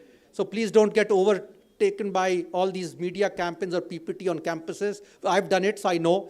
It's all bakwas. It doesn't work. My colleagues cannot say that right now. I can, because I'm a little away from that. It's all bakwas. The important thing is, does it work for the talent that you are wanting to hire? And if you want to make it happen, it will happen. If you are not sure about it, you're hiring the wrong guy, and don't be surprised that you're losing them en masse. So I'm going to stop there. Enough provocation for the afternoon. For anything else, you can always read and follow me wherever on any of the social media handles. I continue to write and provoke. But I hope some of you feel it's adequate scope for reflection. And as you build yourself as new age leaders, don't make the mistakes that many of us have already made. So good luck and God bless. In case there are any questions, reactions, any quick ones, I'm happy to take the odd question.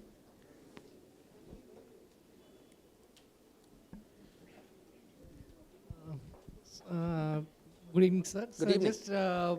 Just a personal, when I was in engineering college, I wanted to make a choice. I'm a HR professional, so I just make a choice that I want to do something regarding human potential. So that's how I got into HR, and I'm still exploring. So my first part of the question is this: do you think, I was recently reading a book by Chris Shankar on Catalyze, where he really emphasizes a lot that, and I think there are people, maybe, of course, you have also been there and done that, being a head HR for Fortune 500 companies. So what is there a correlation of HR with human potential? And so secondly, at times the work gets too transactional. How do you keep that focus on the mission of human potential? So it needs another invitation, because I have a very strong point of view again on that. I believe, I tell a lot of HR teams that I speak to, get out of the business of doing. Your job is not to do. Your job is not to do Rangoli. Please stop it. Please, I have nothing against Rangoli. You will not do Rangoli. My teams will not do that. It's the job of the relevant line manager. Your job is to help them understand, educate them, whatever. And Rangoli does not keep anyone in the company. And the kind of social media campaign, Rangoli contest in our company, and what nonsense. And what's the quality of job that the guy is doing? No one is talking. Everything is frivolous. We serve free pizza and Coke. Honestly, after 1 month, You say, keep your free pizza and go give me a better job to do, first part. Second part of your question is, I don't think HR people have also abrogated to themselves, कि भाई मैं करता धरता हूँ HR की. I don't think it's true. I believe the best HR person has to be the line manager. Your only job is to help that line manager become a better people manager. Right? It is your fundamental job. Strategically, that is your only job. Your job, people say, sir, I have managed performance management in my company if I'm interviewing someone. I said, honestly, I still don't know how to manage performance. Tell me what you did. I know exactly what he's meaning. I mean, I don't manage anyone's performance beyond my HR team. But I can influence the way companies think about managing performance. It's different from managing performance. And you are fortunate that at least, from an engineering college, you were clear you wanted to be in HR. I am an HR by accident. For a lousy HR experience by the government of India, I quit the government of India. Otherwise, I wouldn't be standing here. I would be sitting in North Block or South Block somewhere, right? It doesn't matter which way you travel. Some of the best HR minds I have interacted with have been people who are line managers. Some of the worst HR practitioners have been so-called HR professionals. Worst. Everything that we say should not be done, these people do. So I'm not a fan necessarily, of one way or the other. It's again back to that individual. Is that individual made the right way? And HR, I'll again repeat, is not a soft chiffon sari and a string of pearls job. It's a tough function. Because I believe from the doorman to the chairman, everyone has a point of view on HR. It's like me watching Virat Kohli play cricket and say, "Arey, kya match, kya khelta hai yaar?" But you go at one kid, you face one ball. So HR is like that, right? Everyone has a point of view. Through all that, how do you still say, "Ekla chalo re"? You're holding the organization to move to a certain direction. It's not an easy job. And I do have a license to say that. Does it help, the response? Thank you. Yes, please, sir.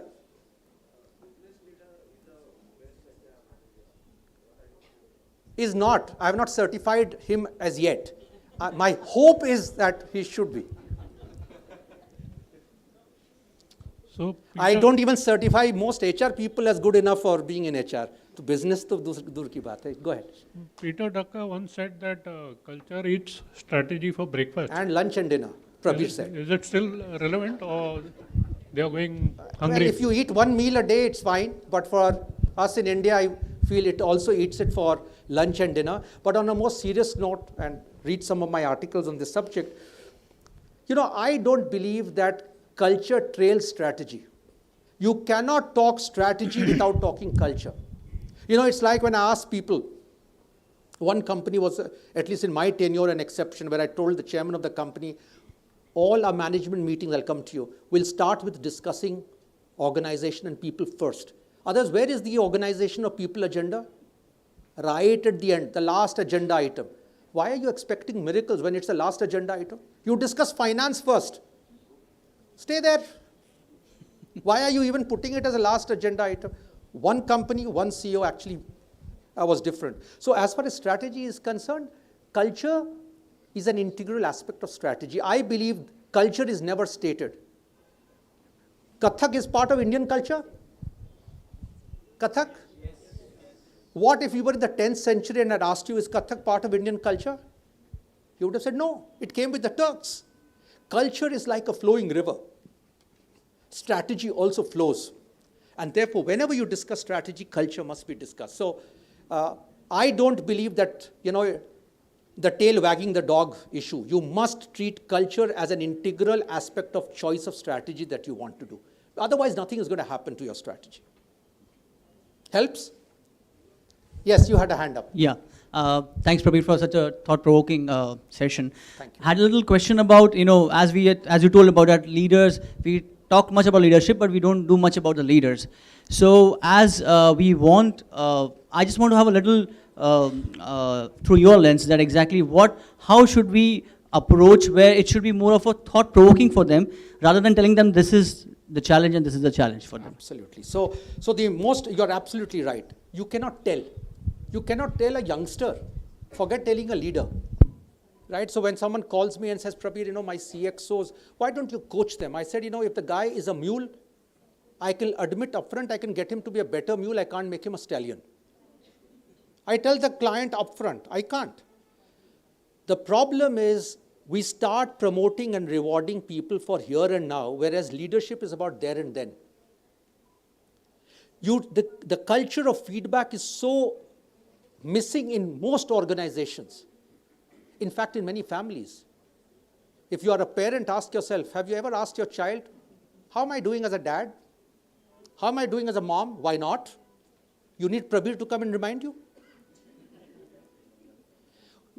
The product of leadership is a journey. It's a gestation. So the important thing is to start early. Start getting into the culture of feedback. And feedback is not always negative. Feedback is also positive feedback. In India, oh my God, complimenting a guy is, फिर वो आलसी हो जाएगा. I said, is it so? You cannot reach Mount Everest unless you compliment a guy for every base camp that he moves to. So it is about dialogue. It's about feedback. It's about, and I worked with some very, very big names. And even they say, Prabir, but I have never given feedback. I said, that doesn't make it right. Very big names. That doesn't make it right. If you don't tell me what's going well with me and not going well with me, how will I know? Then you are and you give me a good bonus. So you're reinforcing all the behaviors that are wrong, but you're justifying the numbers that I delivered, irrespective of the dead bodies I leave behind. And that is why most organizations may have been blessed by Lakshmi, but they definitely are not blessed by goddess culture or whoever else, right? So finally, the bubble will burst someday or the other, but the entire stock market, quarter-on-quarter linked thing is just get the near term sorted. So who's really building, an institution, to last decades? I mean, there are these challenges.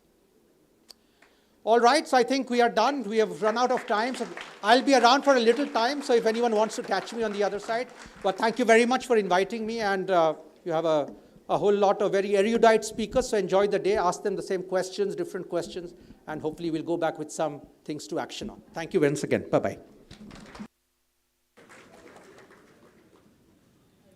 Thank you, sir, for your knowledgeable and insightful words. We request our Honorable Trustee, Shri Pankaj Bhujbal, sir, and our Director, Dr. Swati Lodha, ma'am, to come on stage and felicitate our guest, Mrs. Ankita Rudra, with a flower bouquet and a memento.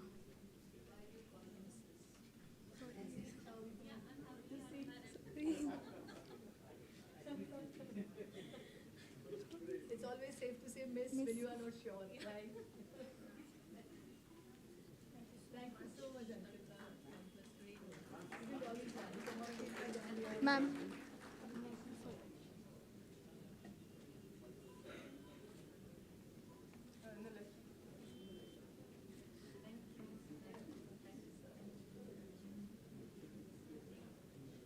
Thank you, everyone.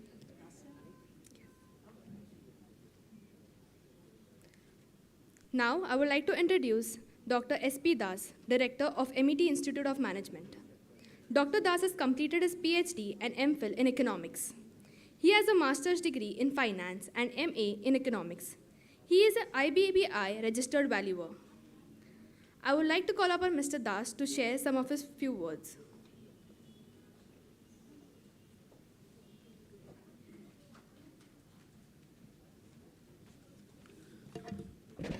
Good evening, everyone. Sorry. Good evening, everyone. I'm an odd man out here. I'm not an HR person. I'm a chartered accountant. Okay. But yes, definitely playing a small role to help HR fraternity and to build this nation. I was hearing quite inspiring speeches and insights given by Sonal ji, Prabir ji. Okay, and in the beginning, Honorable Trustee, Shri Pankaj Bhujbal ji also spoke about the changing world dynamics. That is a Bani. Okay, this is something which we are looking at. The world is no more a VUCA world, it's a Bani world. Things have become brittle. Okay, we have seen, post-pandemic, we have seen the economies which were looking resilient, but all of a sudden they collapsed.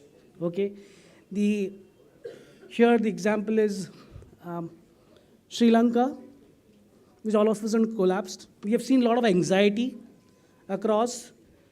Lot of information is coming on social media, and we are not able to comprehend, and that too bad news. A lot of bad news coming on social media, and there is a non-linearity. The causes and consequences we are not able to collate Okay, that is the kind of environment we are into now, post-pandemic. The world 2022 IMF is expecting that the world economy will be around 204 trillion. $204 trillion economy we are looking at 2022, of which India's contribution is around 3.3 trillion compared to US, which is 25.3 trillion, China 19.9, Germany 4.3, UK 3.4. That's the kind of world economy we are looking at. Okay, we celebrated our Azadi Ka Amrit Mahotsav, that is 75 years of independence. Okay. Now we are talking of Amrit Kal. This Amrit Kal is 25 years from now. That is 2047. We finished Azadi Ka Amrit Mahotsav, 75 of independence. Government is perceived, government is working on a Vision India 2047. Vision India 2047, that is next 25 years. Next 25 years, what we are aspiring? Next 25 years, we are aspiring to become one of the biggest economy in the world. But how can we achieve that? We need to change things, how we look at, right? And there are a lot of things which we have came across is, like Sonal Jain ma'am said, resilience comes with practice. Okay? We are educators. We train students in the classroom environment. And our experience, the MET Institute of PGDM, which started in 2007, 15 years of a journey. In 15 years of a journey, we have realized that only classroom learning is not helping. In various PGDM programs, MMS and MBA programs, we have a two months of summer internship. Then we found that the 2 months of summer internship is not sufficient enough to really look at the new world order of Bani world order. So, to address this issue of inadequate real-time exposure to the students, we, MET Institute of PGDM, from the current academic year 2022-23, we are introducing a practice-based, I repeat again, a practice-based PGDM program, AICT approved, part-time internship embedded, full-time PGDM program. Now, as Jha sir said कि हमारे culture में नहीं है, so this is something new culture we are starting. This is a 2 years full-time PGDM program where a student has to undergo part-time internship right from the day one when he joins. The lectures will be conducted from morning 8 o'clock to 12:30, 4 hours he spends in the campus. 4 hours he spends in the campus. After 12:30, we want companies to take our students, train them in the real world settings. 5 days a week, Monday to Friday, 12:30, post 12:30s, they will be working in the industry. Industry will train them, and industry and institute will jointly work out a training program where 2 long years, the interns will be with the companies getting a hands-on experience. Because what we observed is, we were teaching in a simulated environment, classroom environment, which is not enough in the changing world order. So we are trying to make it more and more practical based, and that's probably this is the first kind of its PGDM management program in all of India, which is going to be practice-based program, which will definitely, this 2 years of the PGDM program, we are going to convert into a 4 subjects, 400 marks. Now, how it would benefit? No, typically the question will ask, because we had been discussing with the companies say, हमको क्या फायदा होगा इससे?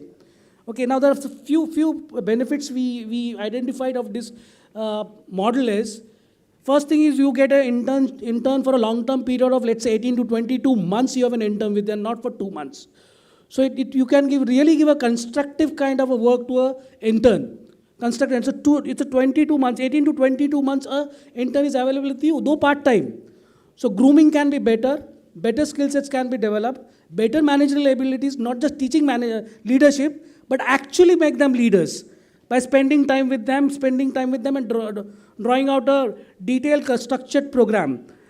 Now the another issue what we see is typically companies spend lots of money in training the new recruits, because the company says, "Arey naya banda hai, readily employable नहीं है, उसको train करो, induction training program for 2 months, 3 months, 6 months and so on. That means what you are doing, for 3 months, 6 months you are paying him salary and he's a cost center. He's not generating any revenue for you. Whereas when you take our intern for 2 years, the same thing you are doing in that 2 years just on a stipend. And you prepare the candidate for 2 years as per your requirements and make him ready for the industry the moment he completes his PGDM program. So you save on money. You save the cost. That is one. Secondly, there is no statutory obligations also. When he's an intern, all that you have to pay is a stipend. Nothing more than that. But when you are hiring somebody as an employee and you are spending time on his time and cost on training, you have other statutory obligations also like his PF, ESIC and all that stuff. Another part,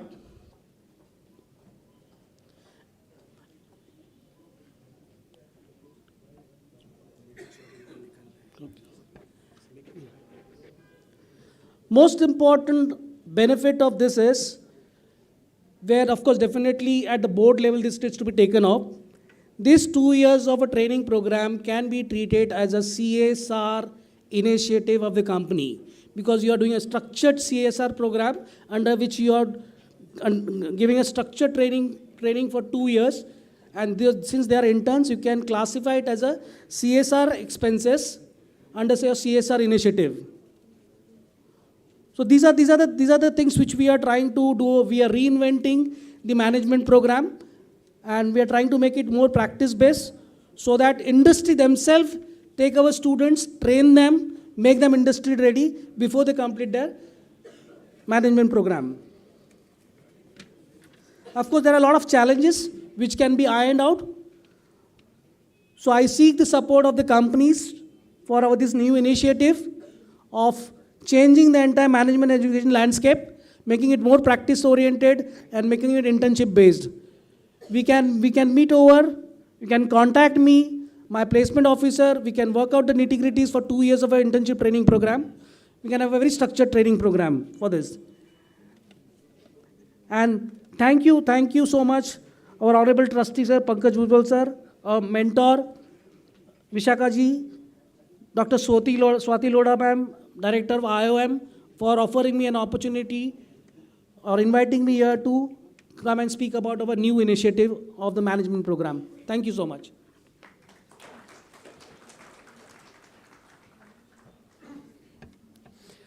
Thank you, sir.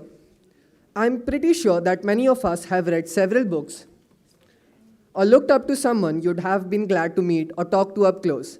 Each time a book is launched into the world, a person, a community, or a nation is given voice. Without good literature, all we have on our understanding and view of the world is what the mainstream media tells us. Book provides us a deeper understanding, provide context, and allow us to live the experience through the writer's point, to teach lessons to the younger generations, and to build memories. Whoever said never meet your heroes obviously had the wrong heroes. We here at MET have been lucky enough to be associated with one of the most brilliant minds you can come across, our very own personal hero, Dr. Farida Virani ma'am. It gives me immense pleasure to introduce Professor Dr. Farida Virani ma'am, my mentor and inspiration to us all. Dr. Farida Virani has earned her Master's in Human Resource from the Mumbai University and her PhD from SVKM's NMIMS. She is a certified mediator from Center for Effective Dispute Resolution, CEDAR, London, and is a master trainer for International Conciliation and Arbitration Board. She was awarded the Best Management Faculty for her outstanding contribution to teaching and education and Distinguished Educator and Scholar Award by National Federation for Entrepreneurship Development in 2016. She is an established author and very close to the launch of a new book, The Art and Science of Effective Mediation. It is my distinguished honor to call upon stage Dr. Farida Virani ma'am. And with that, it's an honor to call Honorable Trustee Shri Pankaj Bhujbal sir, the other dignitaries present here, our Director Dr. Swati Lodha ma'am, to launch the book.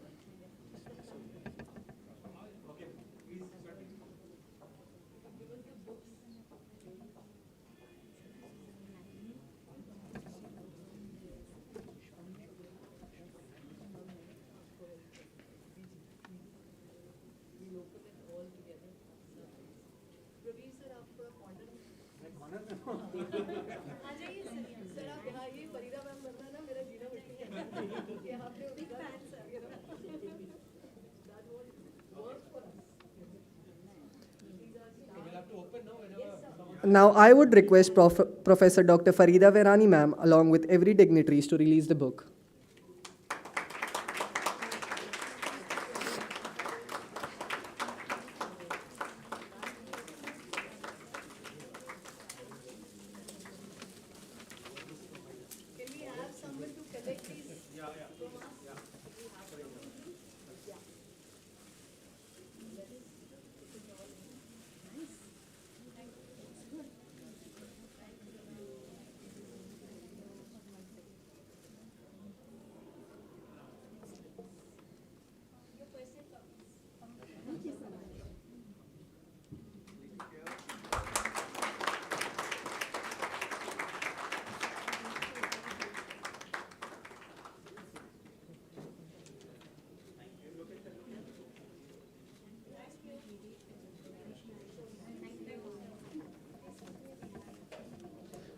This book was published by Himalayan publisher.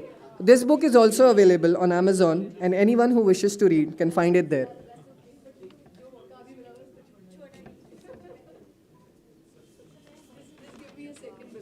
Yes, ma'am. So we haven't spoken about the book yet because of the paucity of time. We'll not talk about the book, but I would request all of you to go and see the book on Amazon. And it's going to be a very good book for the HR professionals especially, because we vouch for what Dr. Virani does at our institute. And this is going to be an amazing book on mediation for all the HR practitioners. Because we have seen the talent of Dr. Virani here for a couple of decades now, and the students vouch for her mediation, negotiation talent here. So please look for this book on Amazon. Ma'am, I am doing all the promotion for your book here. Thank you.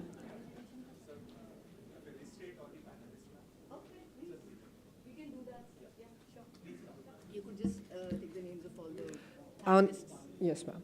I now request our Honorable Trustee Shri Pankaj Bhujbal sir to felicitate Mr. Alok Shivpurkar, Ms. Nalini Nutan, Mr. Hirak Bhattacharjee, Harjeet Kandhuja sir, and Girish Nayak sir.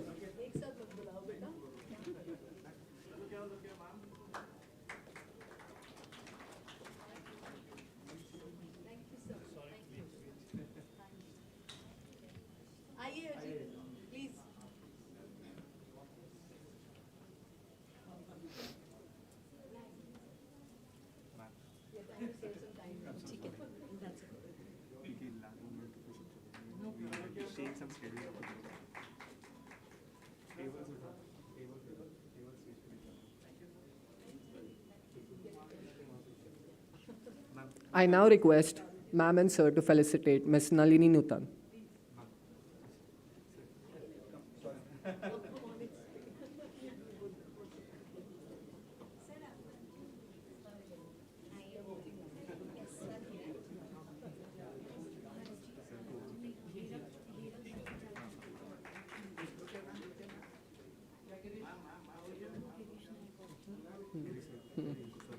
Yes.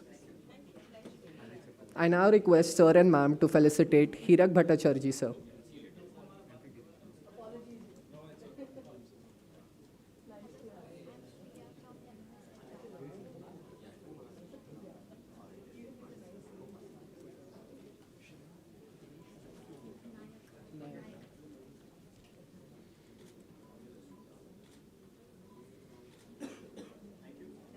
I now request sir and ma'am to felicitate Girish Nayak sir.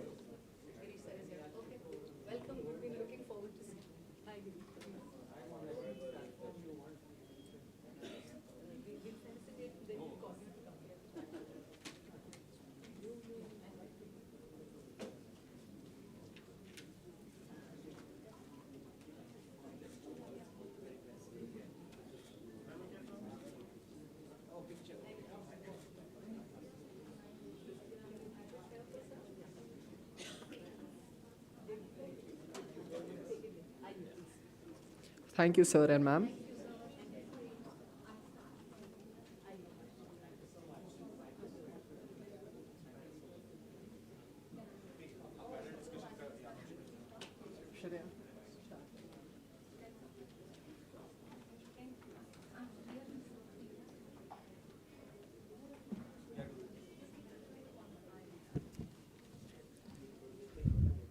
A very warm welcome to this wonderful evening that brings so many special people like you.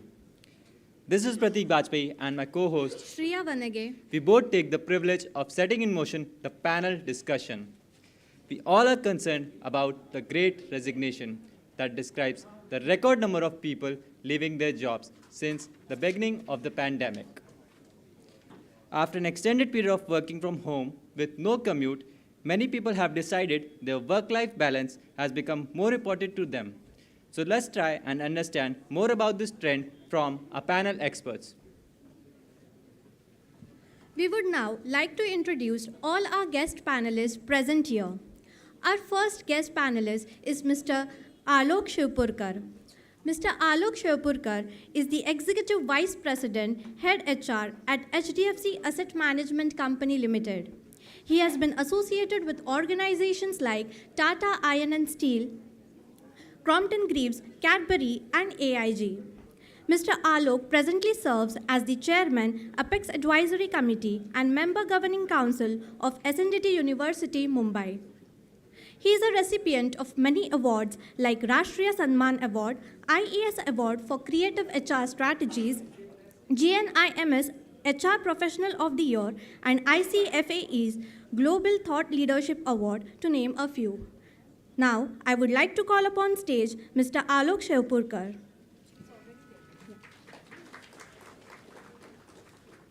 Our next guest panelist is Ms. Nalini Nutan. Ms. Nalini Nutan started her journey as an HR manager at Hindustan Unilever Limited and moved on to becoming the Director HR at Cypher Capital. She is currently the Head of Human Resource for India region at Clariant Chemicals India Limited. She has over 38 years of experience in HR in a variety of roles, which includes HR leadership and HR business partnering roles, spanning almost all aspects of human resource. I would now like to call upon stage Ms. Nalini Nutan. There's a slight change. Okay, ma'am. From BASF now. Okay. And I don't have 38 years of experience. It was, okay. Will-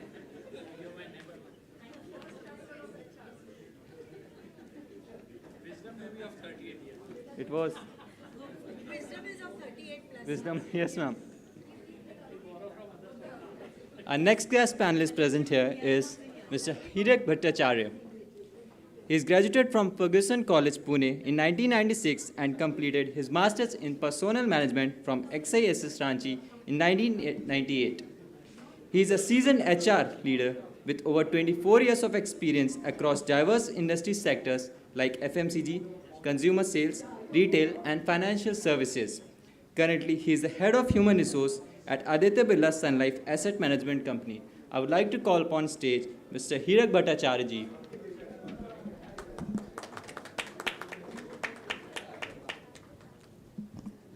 Our next guest panelist is Mr. Girish Nayak. He has a robust experience of 22 years in corporate HR and consulting roles. He is currently working at Birlasoft as Vice President HR.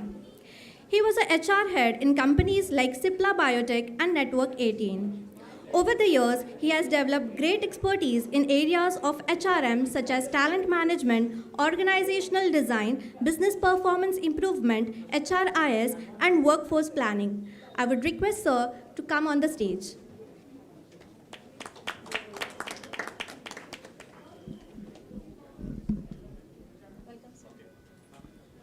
We are confident that you will gain insightful knowledge, obtain important resources, and form lasting relationships in the next 1 hour of the panel discussion, which will aid the progress of your professions. Thank you. Thank you, Pratik. Let's begin this and keep it really short and sweet, okay? Because I understand all of you have come from work and perhaps we would love to go back and have some tea, coffee, and snacks. So I'll keep it short, brief, and we'll just focus on the topic that we are discussing over here. From all the panelists over here, starting from Nalini, I would like you to focus on the topic and let me know about what do you think and what are your perspectives. And maybe the second round, perhaps we'd be discussing about, what are the strategies that you have put in place. So the first part would be perhaps what is your perspective on the topic itself, maybe from, your organizational perspective, the domestic perspective, or the global perspective. If you can give us, bird's eye view of all of it.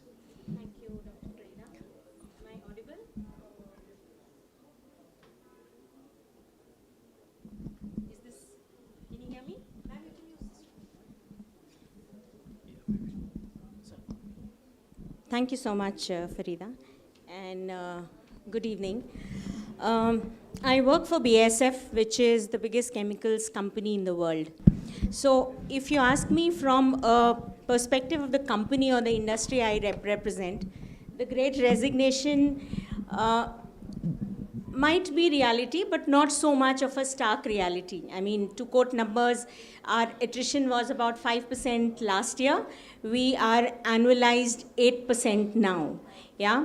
And some of it is not regretted. So, suffice to say that the pandemic has hit us. We are losing talent, which we do not want to lose. And the pandemic or corona or COVID is like a cusp in the, the 1930 depression or the Second World War. COVID was like that. So there are a lot of things which changed.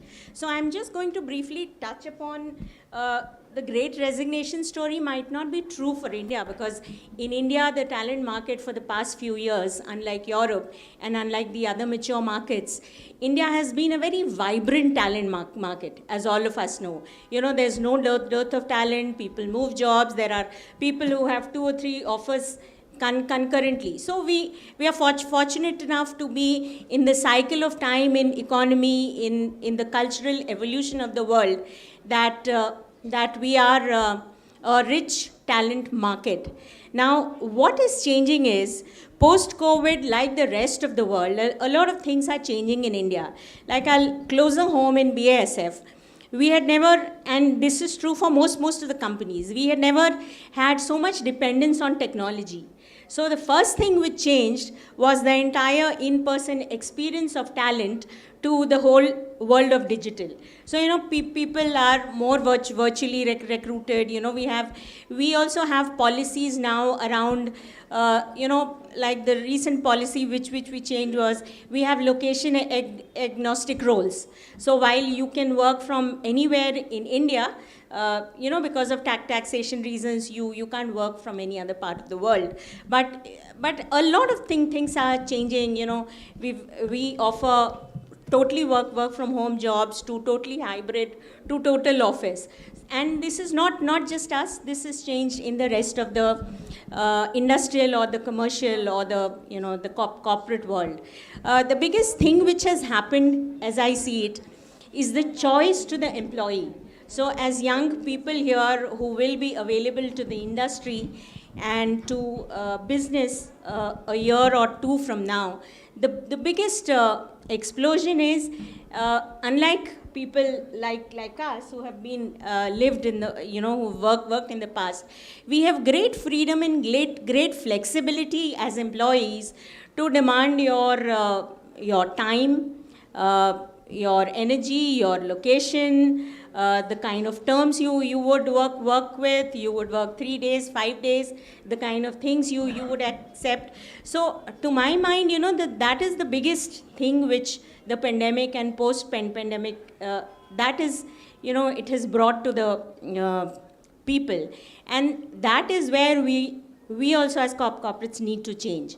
So you will see, I was going through a survey last week, and India employment data, 68% people have changed jobs in the last year. And most of the jobs, out of that, about 61% is changing for better jobs, better opportunities. But there are, the 31% which was left, chose jobs for culture, mental well-being, and things like that. So there's a whole lot of thing around talent which is changing. It is certainly not going to be the same, same old tune in the past. And I think as corporates, we, whatever industry you come from, retail, IT, wherever, we also need to change, and therefore, I think most of us are taking baby steps around that. Thank you, ma'am. Yes, sir. Okay, first of all, congratulations for organizing such a wonderful workshop, and coming in person is no substitute. I agree, and I believe this is the first one after the pandemic, a big one, and I'm hoping to have many more with all of you attending it. So I also want to compliment for this new design of the program, which I am sure will be very successful, and industries are vying and eyeing for such program where they have a much stronger interface. I have Ms. Jain here from LinkedIn, and she would agree probably that this is a time when we are seeing highest number of recruitment requirement by line managers and not by HR people alone, right? So we haven't seen line managers directly advertising that I want to hire people in so much on LinkedIn. I don't know whether she would be the right person to comment if it is happening.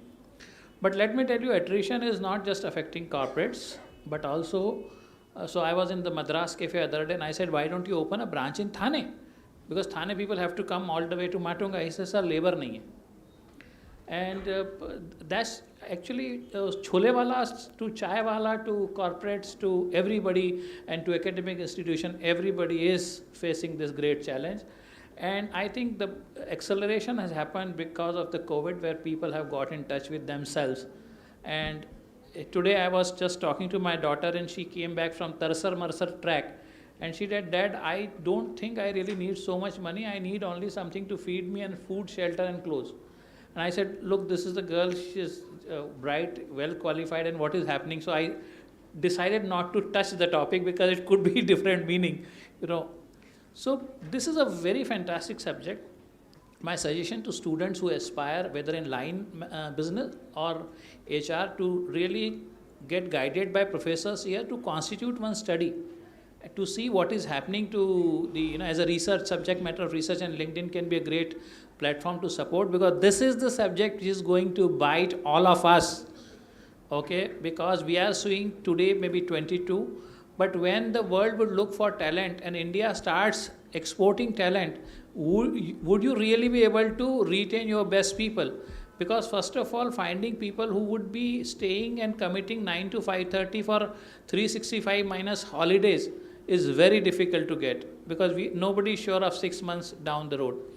And if we are in Amrit Kal, and if we really maximize the potential, and the Nokia 14 is getting manufactured in India, manufacturing is also going to be competing with IT and BFSI. So we are in a fairly sticky terrain, and I would say slippery wicket, not sticky rather. And the question is then, what do we do? And then go back to basics. What is the basics? Basic is that, do you follow the ethical practices? Do your organization and people wear the badge of being the right side? Are you compliant organization? Are you ethical organization? So there's a concept called justice perception. Do your employees perceive you just and fair? And depending on that, they will decide whether they want to work with you. So first driven topic for all of us as manager is to give the sense of purpose to your people. And people should see that organization is not in money spinning business, but making the benefit and changing the lives of the people or the clients or investor or customer. So I think this is where I will take a pause. These are the top of the mind thoughts I had, but I can certainly tell you that the next economic crisis would be because of the shortage of talent and not because of shortage of money. Thank you, Alok. Over here from the management student perspective, I see a silver lining on the cloud, because all my students are always worried about placement. So for them, it's a sigh of relief now. So could you give us your insights? Yeah. So is the Great Resignation a reality? So that's one question that gets asked quite often, right? And I think the answer for that is, it depends on what industry you're in, right?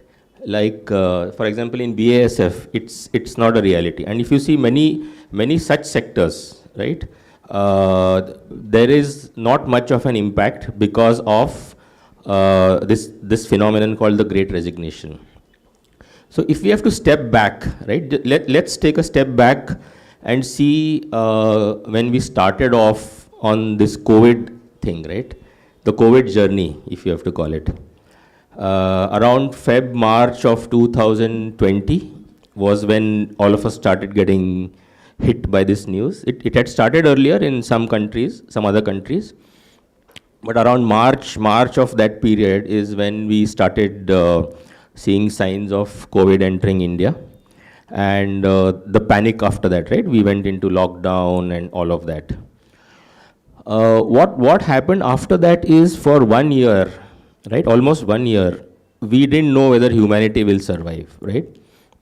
It was more in that phase. And if I relate it to, say, my industry, the IT industry, for example, right? Our attrition was used to be 18 to 20% earlier, prior to that. When COVID struck, people started withdrawing their resignations, right? We had to ask people to leave as in not to allow them to withdraw the resignations, right? People whom we didn't think are good performers, yes, we did ask them to stay back with us and all of that. So all that went for 1 year, right? And we were also not sure what is going to happen to us, whether the company will survive, whether industry will survive, right? Because we didn't know whether humanity will survive. So that went on for 1 year.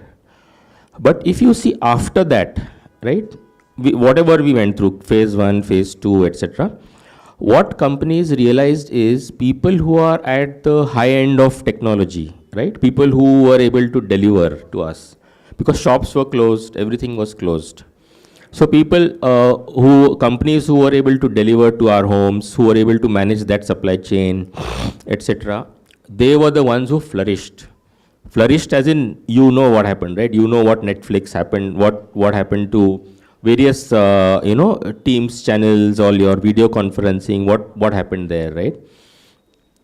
So those companies which were high-end in terms of technology, who were able to be virtual, etc., did extremely well. Hence, what happened? These companies started hiring more and more, right? So the demand for talent in such sectors, right, went up, and we also saw that. So, for example, towards the end of the COVID phase 2, even before phase 2 started and peaked, we saw a spike in hiring from other companies, right? And if you see the chain of hiring, right, you start from the FANG companies, right, the Facebook, Amazon, now they are called different, they've got some other name, but Facebook, Amazon, Apple, Netflix, Google. So it keeps going down, right? So you have all the top companies, tier 1, tier 2, tier 3, like that. So there was a huge demand for tech talent, right? Similarly, in some other sectors like, say, supply chain and all of that, even in HR, right? So people who develop learning content, for example, virtual learning content. So there were specific skills which were in extreme demand. And hence, that is what is constituting the Great Resignation now, if you see. Right? So for 1 year, there were no resignations. And after that, there was a huge demand for talent. And people were getting double the salaries, right? People who were leaving us, they were getting 80%, 100% increments. So they were the ones who were getting that kind of increment and hence leaving. And our attritions also doubled, right? Doubled of what is there in the normal scenario. So in very simple words, what I would like to say is, of course, the attrition numbers have gone up. Is it the Great Resignation? Yes. There is a supply-demand gap, hence that is happening. To put it simply, I think that's what it is right now. But it will go down at some point. And we are seeing signs of it going down. So in fact, now the demand is softening, the number of people leaving are going down. And industry-wide also, if you see, the numbers are going down. In fact, industry has halved the attrition, hiring numbers, right? If you see most IT companies, the hiring numbers have gone down by 50% now. So it is going down now. So it is not something which is long term. It is a temporary phenomenon. It will go down. This was a short-term blip in the overall history of humanity is what I would say. Yeah. Thank you, everyone. Being the last to comment on such a great phenomena, and when all have been said, I have been, trying to reflect, and we all in Aditya Birla has been trying to reflect in terms of what has possibly happened and which would have caused this great resignation.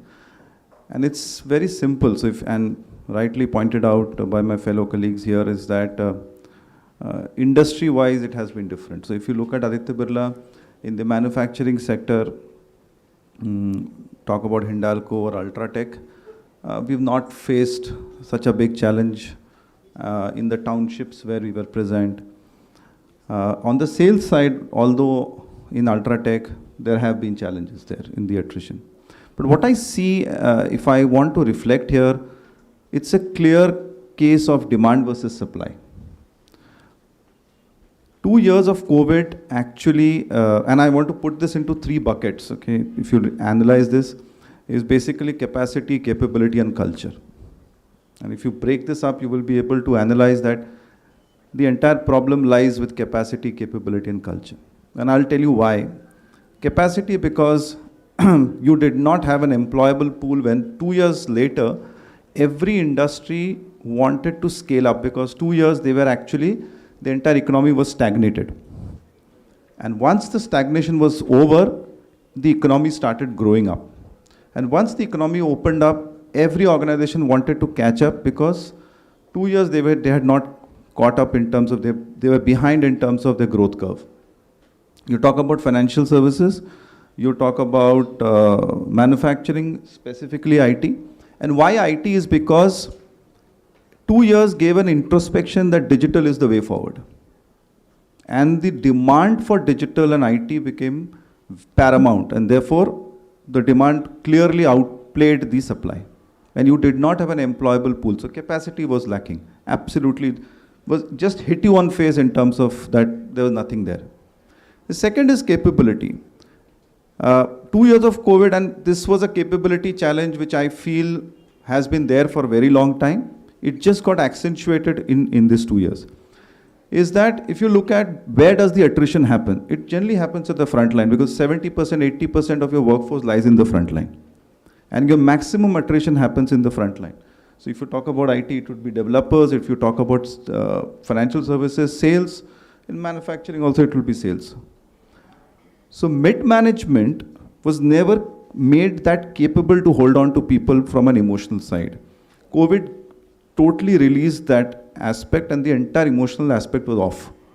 So what happened was, 2 years, there was absolutely zero connect in terms of and we did not build capability neither earlier, neither later in terms of making the mid-management capable.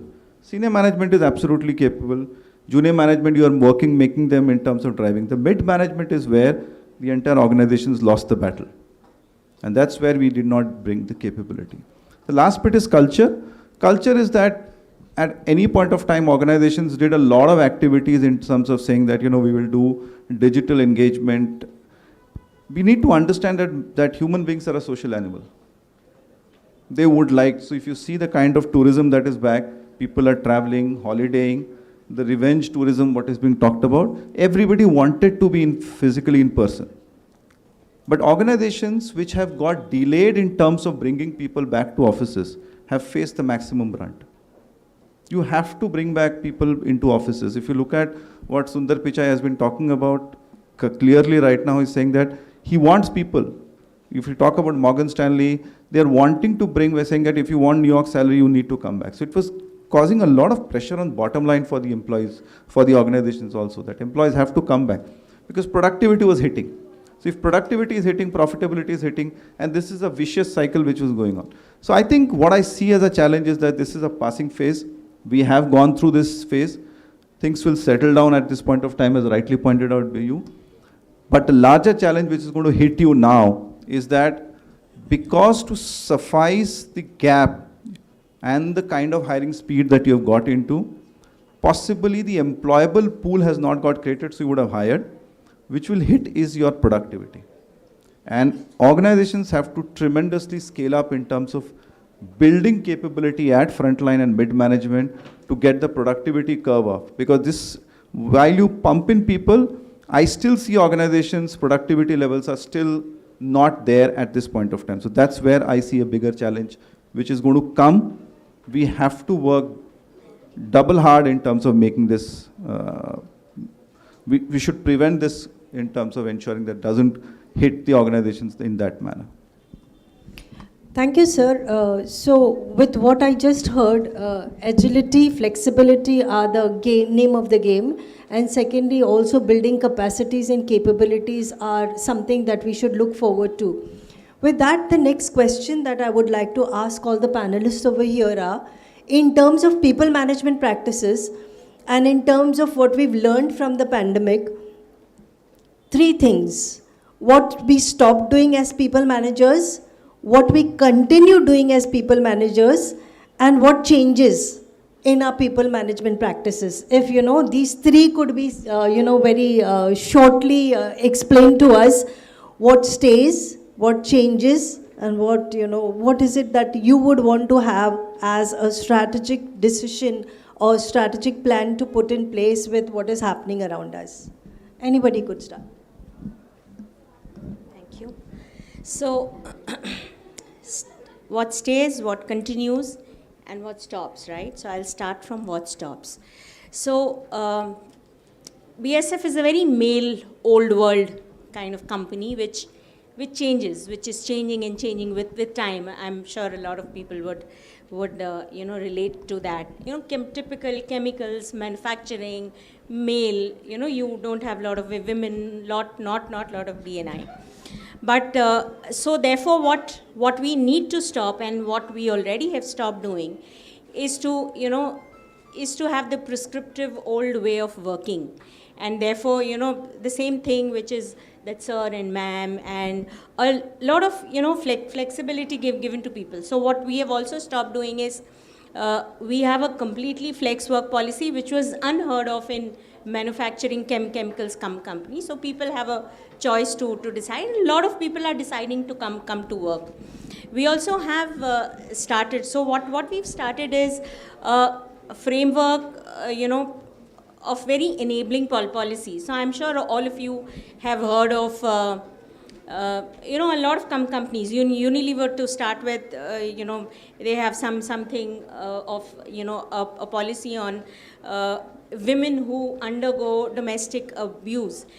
So companies are moving. So there's a complete workplace integration or a work-life balance. We've moved away from work-life balance and we've moved to a workplace and a work-life integration. So as more and more we see, your offices getting conducted in your drawing rooms, on your dining tables, there's a need to integrate people.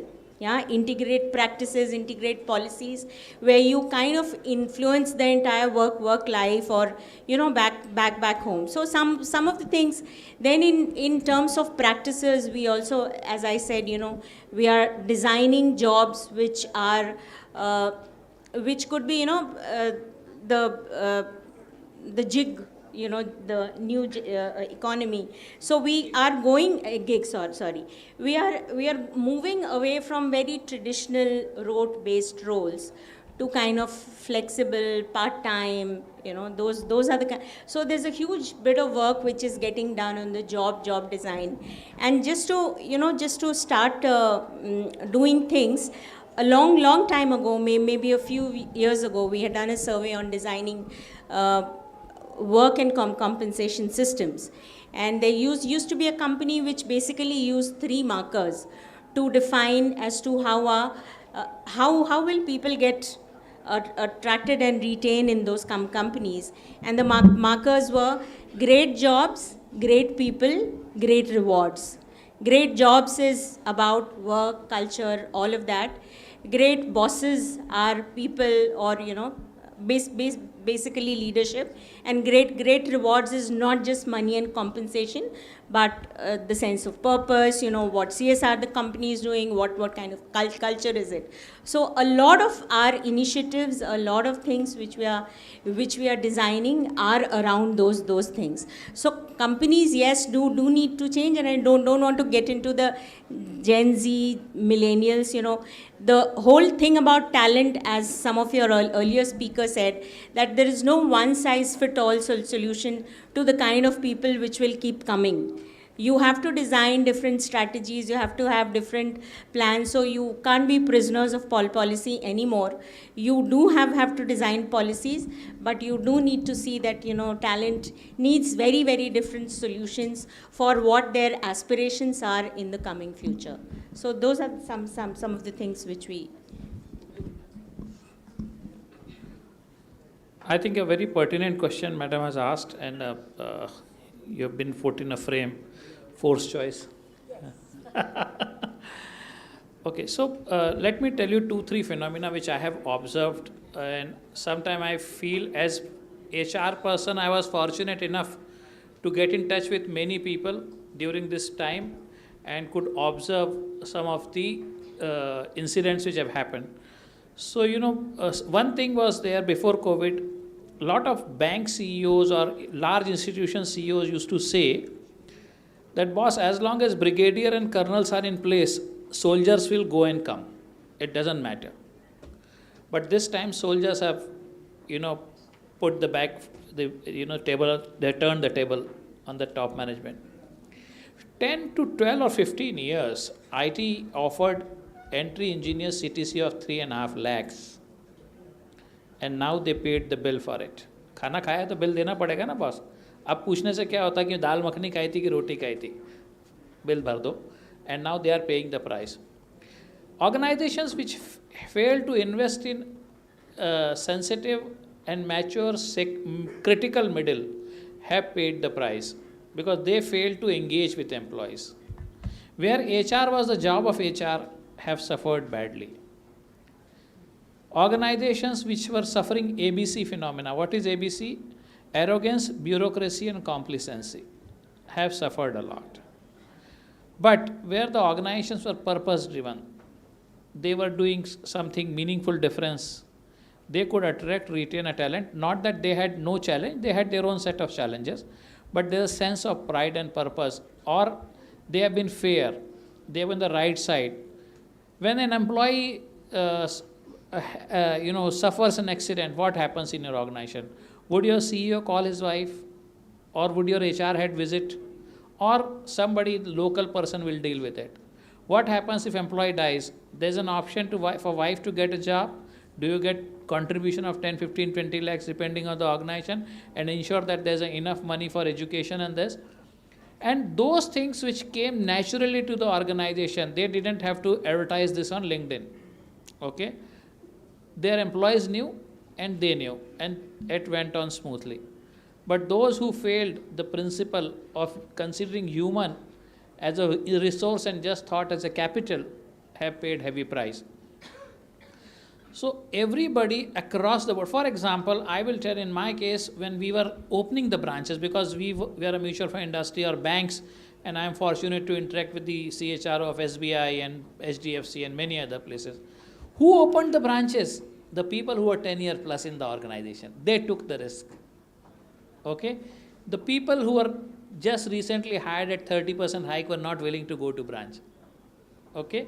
So that's where the belongingness, that's where the unification of purpose, that's where the...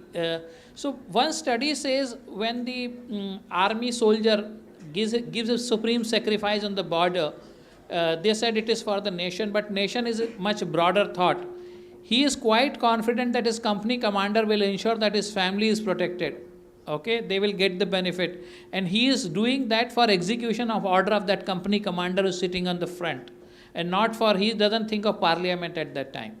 Okay, he doesn't think of a political leadership. He thinks of a company commander and he has to go and execute the order. So are your company commanders, are your commandants are really in control? And that's what the start, stop doing agenda for all of us is there, regardless of what profession, what line of business we are in. Thank you, Alok. So that means the leadership, be it line managers or the HR professionals, their first task is to look at their people and take care of their people, and then, the rest follows, right? So thank you very much for your insights, sir.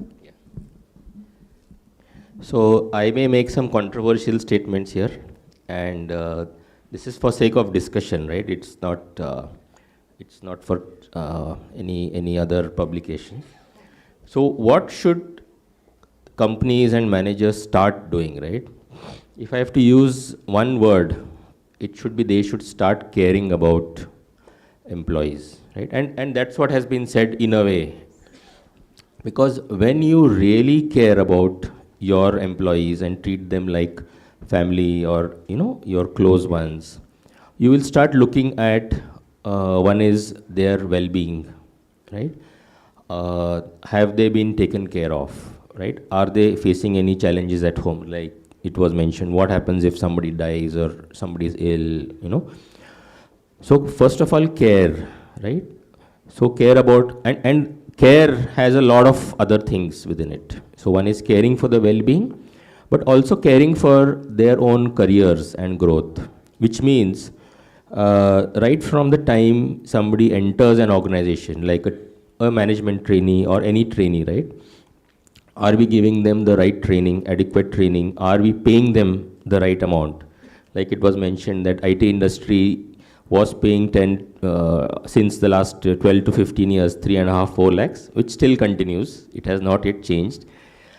So are we really paying them what they deserve, right? Are we giving them enough support and exposure to learn and grow and make mistakes, right? Are we showing them the right career paths, right? And if you see, a lot of these things have failed, right? Like Alok mentioned, companies which have not done well in COVID, companies which have faced maximum churn are companies which have not done well along these fronts, right? So all of these elements, right? Your growth, your career path, your, how do you move across different roles, right?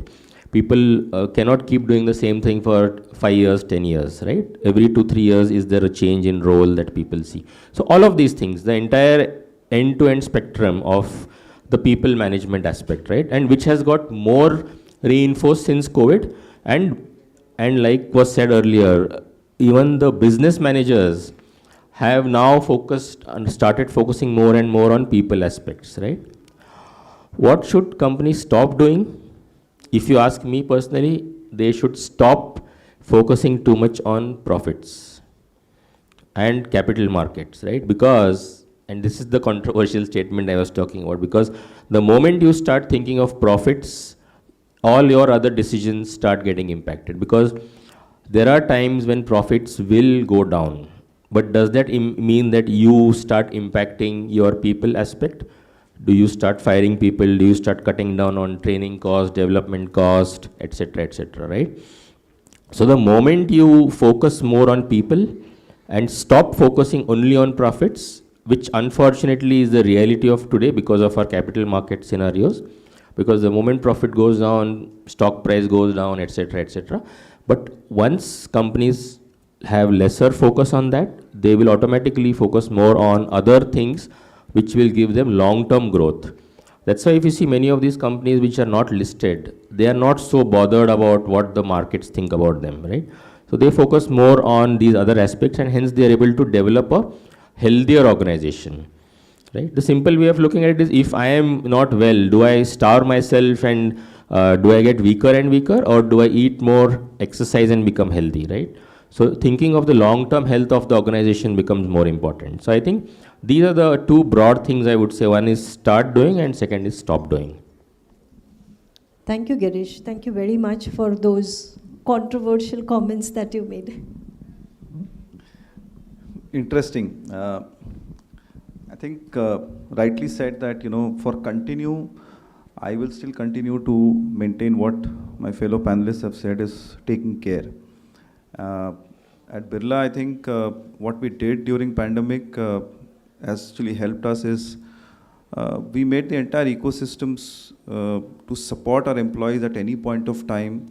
We have a health insurance company which got scaled up in terms of supporting people to provide hospital beds.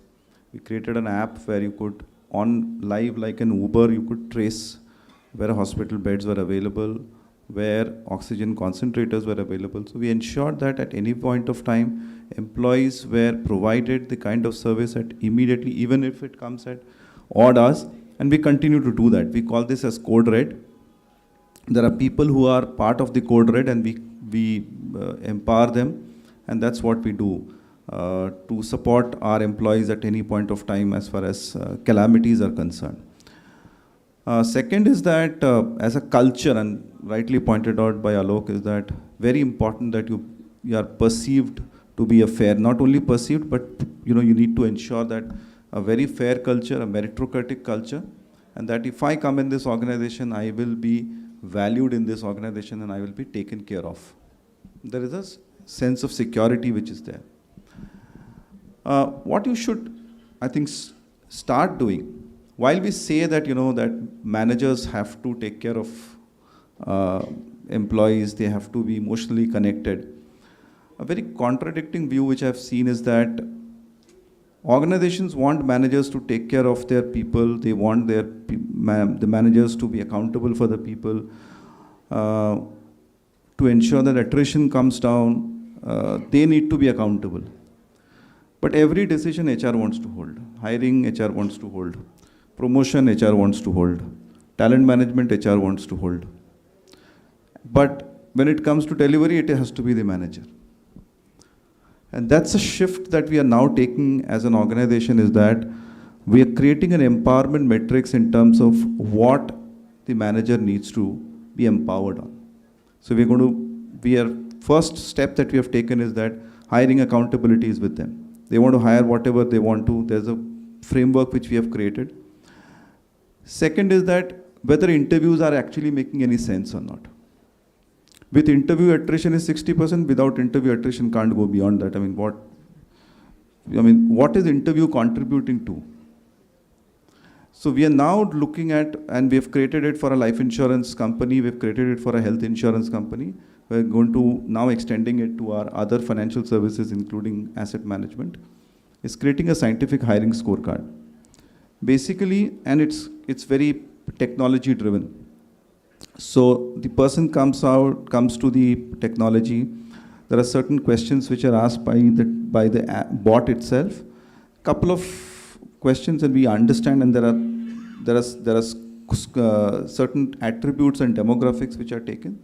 Basis that we know that this guy is possibly going to be successful. The idea is that if an employee who comes into our organization is able to be productive faster, and we enable that employee to be continuously productive, the stickiness to the organization is always going to be there. Because if, for example, if a sales employee is able to make incentives, why would the person want to go from the organization? The challenge comes when the person is not able to make incentives, and that's when the manager pressure starts coming in. So we have to work towards this. So we have created a model where we have done a regression analysis of close to 5 years of data that we have seen as to what makes a person successful. And that's what we have built in, because interview is not able to catch that data. And science and technology and analytics is going to take us forward. So this is something organizations have to start doing. The second piece, I think, which Nalini spoke about, is variable workforce. Variable workforce is going to be the next big thing. The gig workforce is going to be the next big thing. And you have to find different ways and models of looking at building your capacity. So these are three aspects that we're going to work as an organization to look at in terms of what is the start, stop, continue that we want to do. Thank you, Eric. So over here, what I understand from what you said is, first, the key is empowerment and, different levels of empowerment. Second, and very important and a very different perspective on the reliable and valid tools for selection. So that is something which is a real game changer, I believe, in what you're trying to tell us. So with that, I'm sure many of you would want to ask some questions to our panelists. So I leave the floor open for your questions now.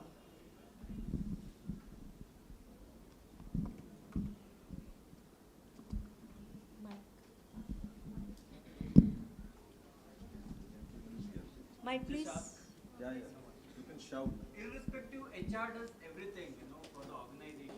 Still, it is considered to give cost to the company, or HRs are considered as it is a thankless job. Any specific reason? Can you point out? I have not heard this. Many times I have seen, sir. Alok, you want to take the question? I think when you are saying there must be some context to it, I don't want to say no. The CEOs or the business owners who have failed to recognize this soft power have paid heavy price for it. Okay, organizations have grown to certain level, and moment it has grown exponentially, then they start falling down, and there are so many businesses which could not, break the glass ceiling. The other way around, you look at it, the HR strategy for two different organizations can't be same. Maybe Google's HR strategy and HDFC Bank's HR strategy has to be different. Now, when we say HR strategy is not HR head thinking, please don't get it wrong. HR strategy has to be decided at the board level.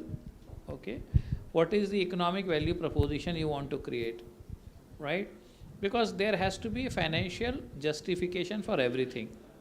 So the question is, you as a HR manager, so there are two choices you have.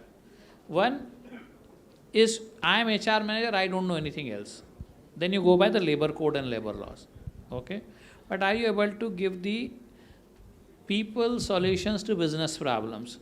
So then you say, okay, HR should also know business. So HR manager who knows business. Or you are a business manager who knows HR, okay, who also knows HR, like Tata Steel Advertisement, we also make steel.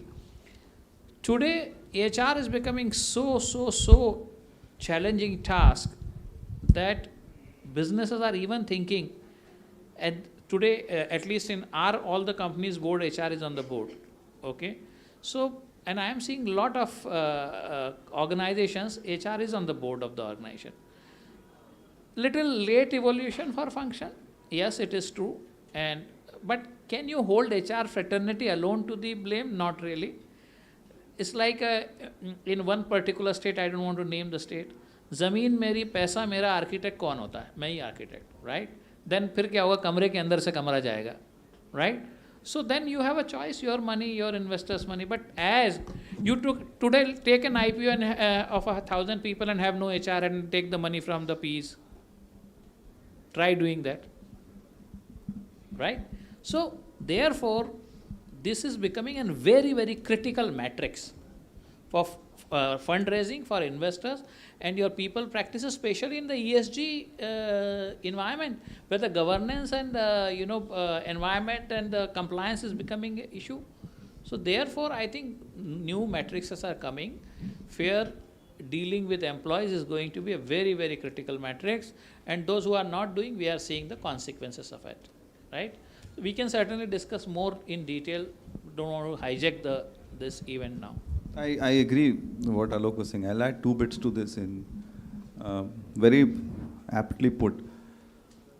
If you look at, earlier, now also there is an industrial relations functions in a factory where union negotiations are core, and that's a technical skill which an IR person has. I remember I started my career with IR, and so important that you were in the organization. Without an IR or a personal manager, factory chalegi nahi. It's because it's an integral part. And at any point of time, the IR manager never used to do anything or was always wanting to partner with what is the need of the organization. A lot of times what happens, and generally in organizations where you will see that HR waivers and all that is, today for example, my company, if the culture is defined by what Mr. Birla wants, he is the owner of the company. First we have to realize that he is the owner, HR is not the owner. I think once you get that alignment very clear, then your HR practices, and exactly what Alok was saying, that has to start calibrating accordingly. You have to calibrate according to what your organization's owner, promoter, or board wants. You cannot have an HR strategy which is going to be diametrically saying that HR is a product which I want to sell separately in this organization. But the promoter ने पैसे लगाए, उस company उसकी है, वो HR करना चाहता है, नहीं करना चाहता है, और जिस तरह से HR करना चाहता है, is his or her priority. So you have to calibrate accordingly. You may give opinions as a consultant, as a facilitator. For example, sales करता है operations से. Operations has to align with what the sales has to do. We are a facilitator. We have to enable that culture of the organization. The custodians of culture are we are, and we have to ensure that the organization moves the way that the culture wants. The promoter or the board or whoever is driving the organization has to move. The moment you deviate from that is where you will be considered more off track. बाकी आपको Khanduja sir के presentation में सब समझ में आ जाएगा. Heads off to him, he will put it very, very nicely. So with that, we'll have some of our panelists also there after the session for networking. Before we leave, we'll all be networking. There'll be tea, coffee, and some snacks. So please wait if you have some more questions. And let's move on and hear Khanduja sir now. Okay? Thank you very much, everybody who's here and being a part of the panel.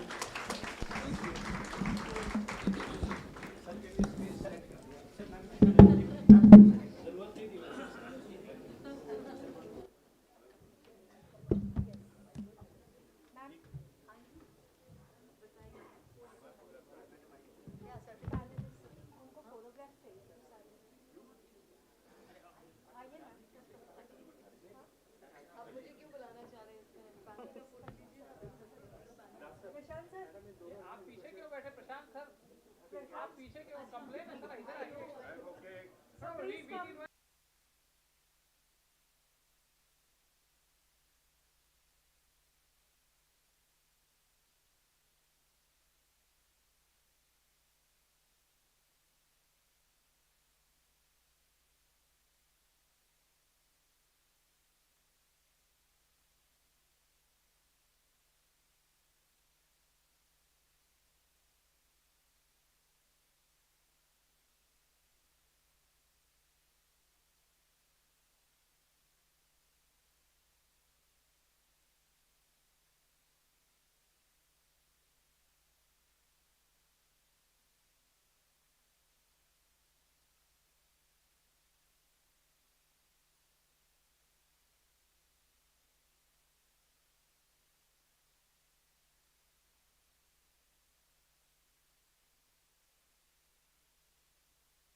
Hello.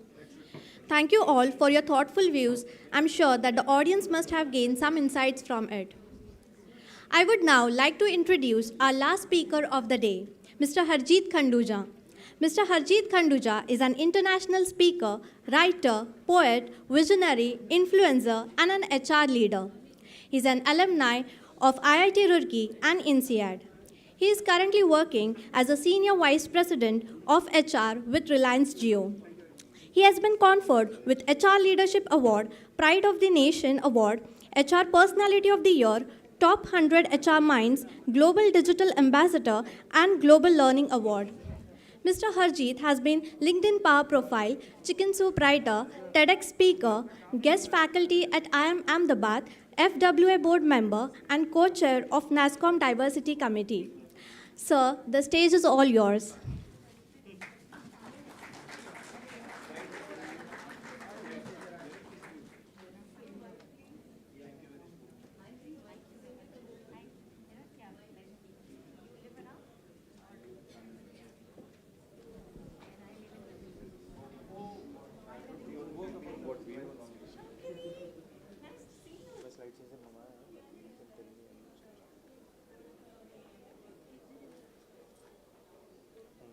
Full screen में आपको क्या है? Full screen.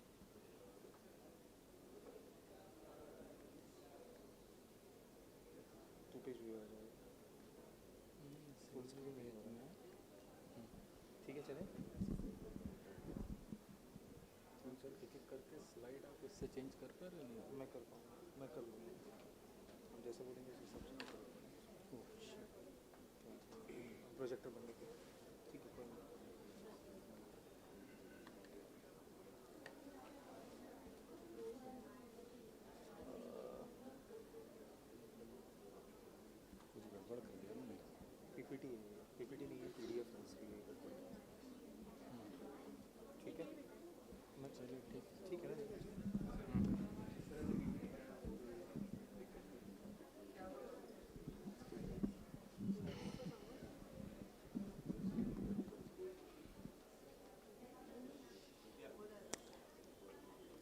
Please give me a huge round of applause.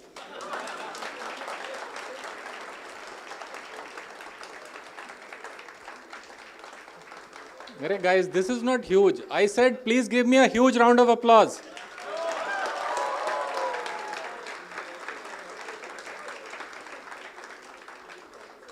Look, I do this beforehand because afterwards there is no guarantee.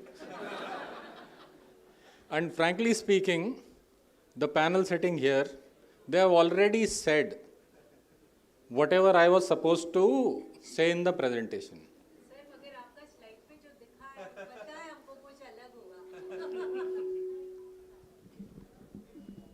She is looking at darling. And she is imagining something. Look, many people come to my presentations just to get movie recommendations. That kaun sa movie dekhna hai. Let me tell you, this is not about movie recommendations.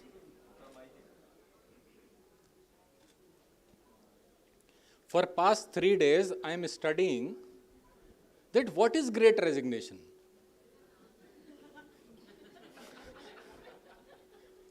I did not realize before Rao Saab called and said there is Great Resignation and we have to solve that problem. And I was like, okay, then I have to study for it. And I found a McKinsey report which actually told me there is Great Resignation. And I said, okay, then what is the solution? So incidentally, solution was also there in that McKinsey report.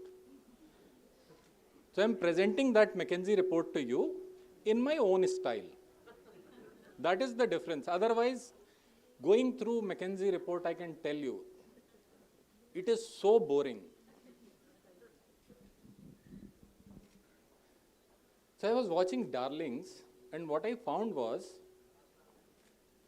when a person who is in an abusive relationship, when that guy revolts, then what happens? So one is that guy can kill you, and second thing that person can do is, the person can decide to treat you the same way you treated that person. That is the definition of Great Resignation.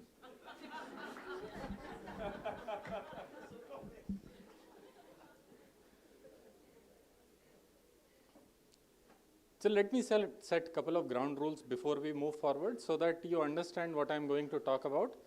Are you able to see the picture? You are able to see the lady in the blue? And the blue bottle? Acha, you are seeing camera. If I am saying lady in the blue, maan lo. The problem with this picture is, sir, arey, mat jao. This is a black and white picture. What someone has done is, that person has put lines of different colors on this picture, and what your mind is doing is, filling color in that black and white picture, taking references of those lines.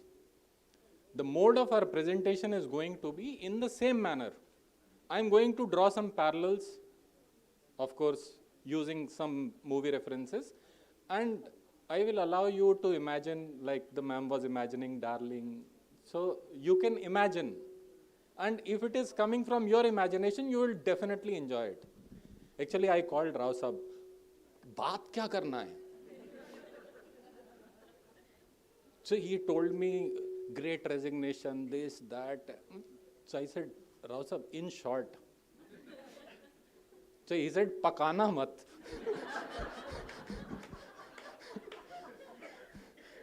So I said, okay, fine. Sir.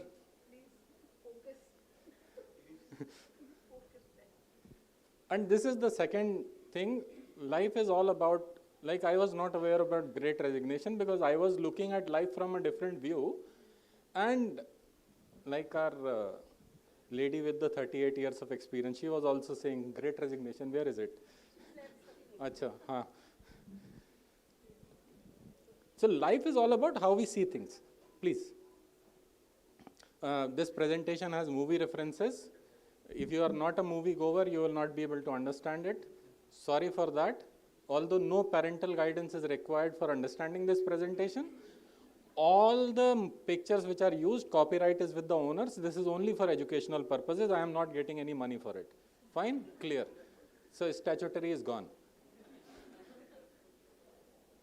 And I told you, this is McKinsey presentation. First let's understand what is the vicious cycle, how this vicious cycle started and what is the cycle which is going on. And if you understand that cycle, then rest everything like how to fix it or how to fix it for your company. I will give you a specific formula which I have called GIFTS framework. So I will tell you GIFTS framework, and before that let's understand vicious cycle. What is the vicious cycle? So what happened was pandemic started. So pandemic started, with pandemic work from home started, and all this mask and oh.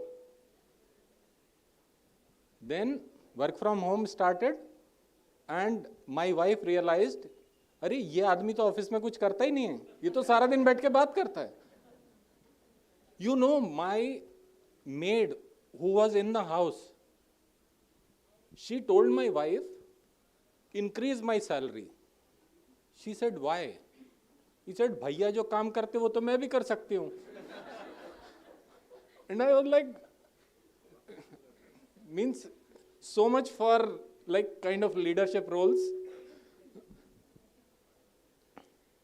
Now, then my wife said, okay, let me put you to good use. So you will also work. So I was doing homework, I was doing office work, and that is where the pressure comes. What we are talking about is, yes sir, we started, and it is not about me, all of us started doing overwork. One was, of course, work at home. Second was insecurity, because companies were firing, so I wanted to work more to prove I am useful. Because nobody knows whether job is going to be there or not, so we were working long hours. Our day was not stopping. Earlier what used to happen was, boss ने phone किया, हाँ किधर हो? Sir मैं निकल गया तो day is over. Now अभी कहाँ निकलेगा? अभी तो घर में ही बैठा है. So we were like stretching ourselves, doing overwork. That was the problem. Another thing, this is also wife-induced. My wife comes and tells me,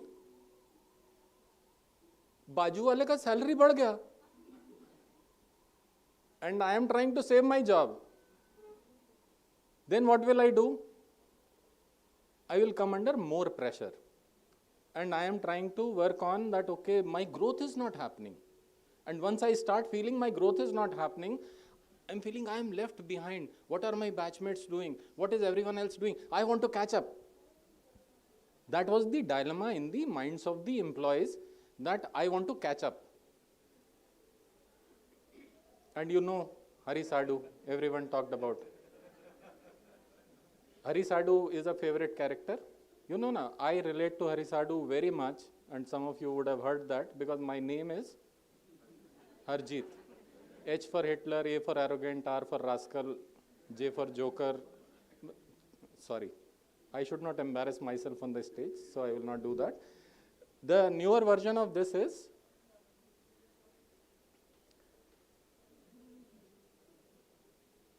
that is what most of everyone was talking about, middle management, leadership. That was the problem. Leaders were not listening.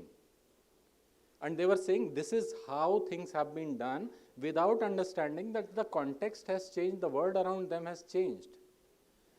And this uncaring, care, everyone was talking about. From there, what started? Sir, you would have seen, many of us were looking like this.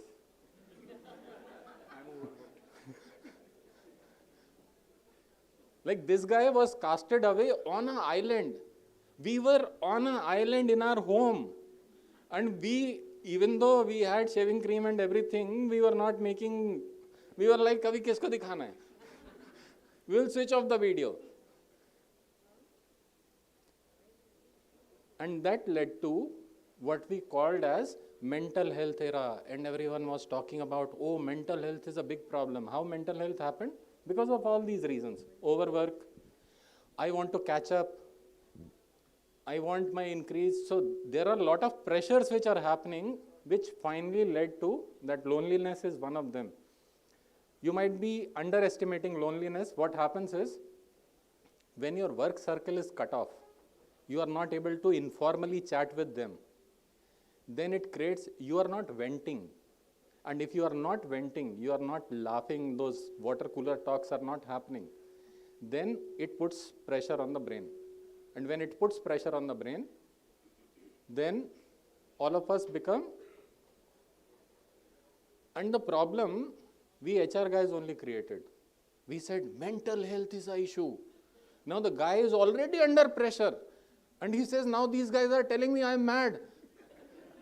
I should go to psychologist or psychiatrist. That guy said, Acha, let's take a easy solution. If I get an opportunity, I will move out. Acha. And then our wives created too much hope. Market mein salary mil raha hai. There are jobs in the market. And hopes were like this RRR only. That RRR is coming, something is going to happen, and by whom? And you have seen Bahubali, so you think that, oh, RRR is coming, so something is going to happen. So people started resigning left, right, and center. And there were some industries which actually faced that brunt, where the opportunities were coming, like the panel was talking about. In certain industries, that happened. And then what happened? Jug Jug Jio. And you must be thinking, Jug Jug Jio, what it has to do with? If you see in pandemic, the divorce rates have gone up by 60%. And if we are talking about divorce rates have gone up, look, businesses follow social cycle. I believe that. And the same is happening. If you are in a relationship and you are not liking it, you are bound to leave that relationship. And that was happening. People took the easy option and said, let me get the salary increase, to hell with the culture. They are also not treating me fine. Even though they were treating you fine, तुम्हारे लिए COVID का hospital लगा दिया, ये कर दिया, वो कर दिया, people said, salary तो नहीं बढ़ाया ना. And then they got into remarriage. Once you get into remarriage, then you find, ये तो पहले वाली जैसी है.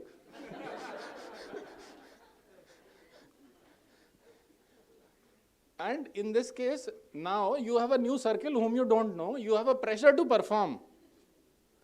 And you are disconnected. Now, if you are understanding this, you will understand that is where the Great Resignation starts. It is not over yet.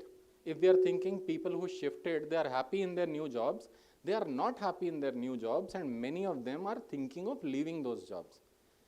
Those people who are there for 3 months, 6 months, and that is where the problem is. And second is our habits have changed.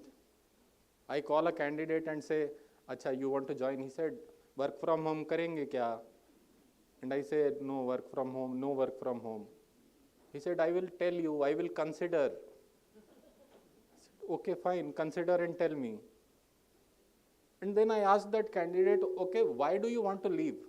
ये अभी वाली company ने 5 महीने से salary नहीं दिया है. इनका still you want to consider. You are seeing how priorities have changed. I am ready to work without salary for 5 months from home. But if you are giving me salary, I will not come to office.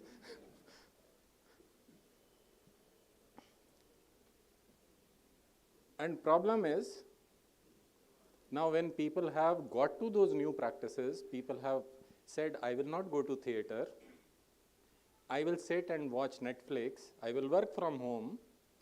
So all these businesses started facing that brunt of box office collection. So low ROI, number of jobs slashed, and this is what we are going to experience next, which is called great layoffs. Signals are already coming of great layoffs that what is going to happen. This is the vicious cycle which we are into. And how we are going to get out of that cycle, that time will tell. But if you are finding anything, any problem in battling, say talent acquisition or retention, there is a good formula which I have prepared based on McKinsey report. I will share that with you. So one is, should we be worried? Great resignation, is it real or not? This is what McKinsey says. So they have compared, and this is a study which actually happened till April 2022. So you can see India is at the top. So we should be worried, but not so much, because by the time we catch up there with great layoff coming, it will balance it out. And second is, our attrition rates were slightly higher than the other countries any which ways. Now here is the GIFTS framework to fix it. GIFTS is an acronym. I will take you through GIFTS. So first thing they talk about is, like, I met a ISRO guy. So he was sitting on a panel discussion with me. And before the panel discussion started, so like our friend said, no, 38 years. So somebody said, he is the vice president. So he said, no, no, you have not taken my designation correctly. And I was like, ये मतलब थोड़ा बहुत ऊपर नीचे होगा designation में, तो who fights for that? No, senior vice president होगा तो vice president बोल दिया तो कौन सी बड़ी बात है? The guy said, no, no, no, no, no. I am assistant vice president, call it assistant vice president. And I said, okay, this guy was interested in downgrading his designation. And then I realized that this guy is so grounded, he's not after all these things, designation and all. He's after, his life is his meaning, that I am sending something to moon or I am sending something to Mars. Now, can we define that in our jobs, that what is the meaning of your job for you? Kar kya rahe ho tum? I was watching Elon Musk. Elon Musk said, we are sending rockets in space and we want to go to Mars.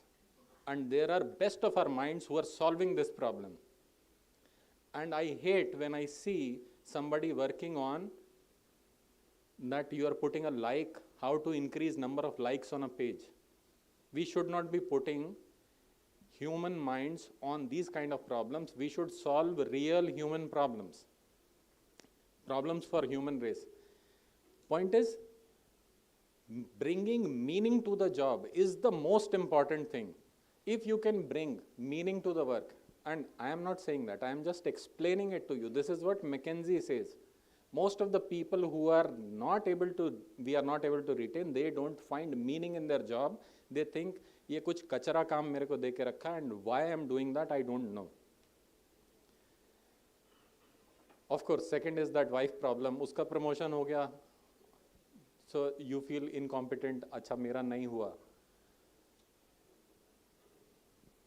Second is, and this I am showing you so that you realize that it is actually from McKinsey presentation. I am not making it up. So I have used their images. If you see, 65% of the people are not going to the same industry. They are going to the different industry. If they are going to the different industry, that is a signal for you that if you have not opened up for hiring from other industries, please do that. Don't be stringent to that this guy should come from our industry only with this job role, this specification. That is not going to work if you want to survive in this kind of scenario. So important is inclusivity. And why I'm showing this to you, you would have seen the tussle between Bollywood and Tollywood. And what Bollywood has started doing is they have started including Tollywood stars, and Tollywood has started including Bollywood stars. This is inclusivity so that your revenue goes up. And that's how industries will have to start collaborating. And this is something which you can push in while you are discussing with your managers or leaders that we should be doing something like this. Another important piece of inclusivity is when the person joins. And this is a very simple thing. Your basic induction program, how you are handling it. You can handle this entire Great Resignation piece by redesigning your induction program. And I have seen it, I have experienced it, that just redesign your induction program from scratch, you will know where the problems are. So that is inclusivity. Third thing is flexibility. Now you want to go by Baba Ramdev's way that you want to be full flexible, or you want to go by Shilpa Shetty way of being like somewhat flexible, like BASF way of, but flexibility is something which you have to take care of. This is something which is not going, this pandemic has gifted us. So if you don't have flexible policies, please make sure that you have flexible policies, because these things are not going anywhere. And it is, if it is inter-company environment, so you are not actually fighting with the same companies. You are fighting with the rest of the industry. So if IT industry is doing something, sitting in manufacturing, you should start thinking what applies to me. Are they eating up my talent or not? Now you would have known what happened to this guy. So he was treated the same way some of the companies actually treated their employees. So finally, we gave them compensation.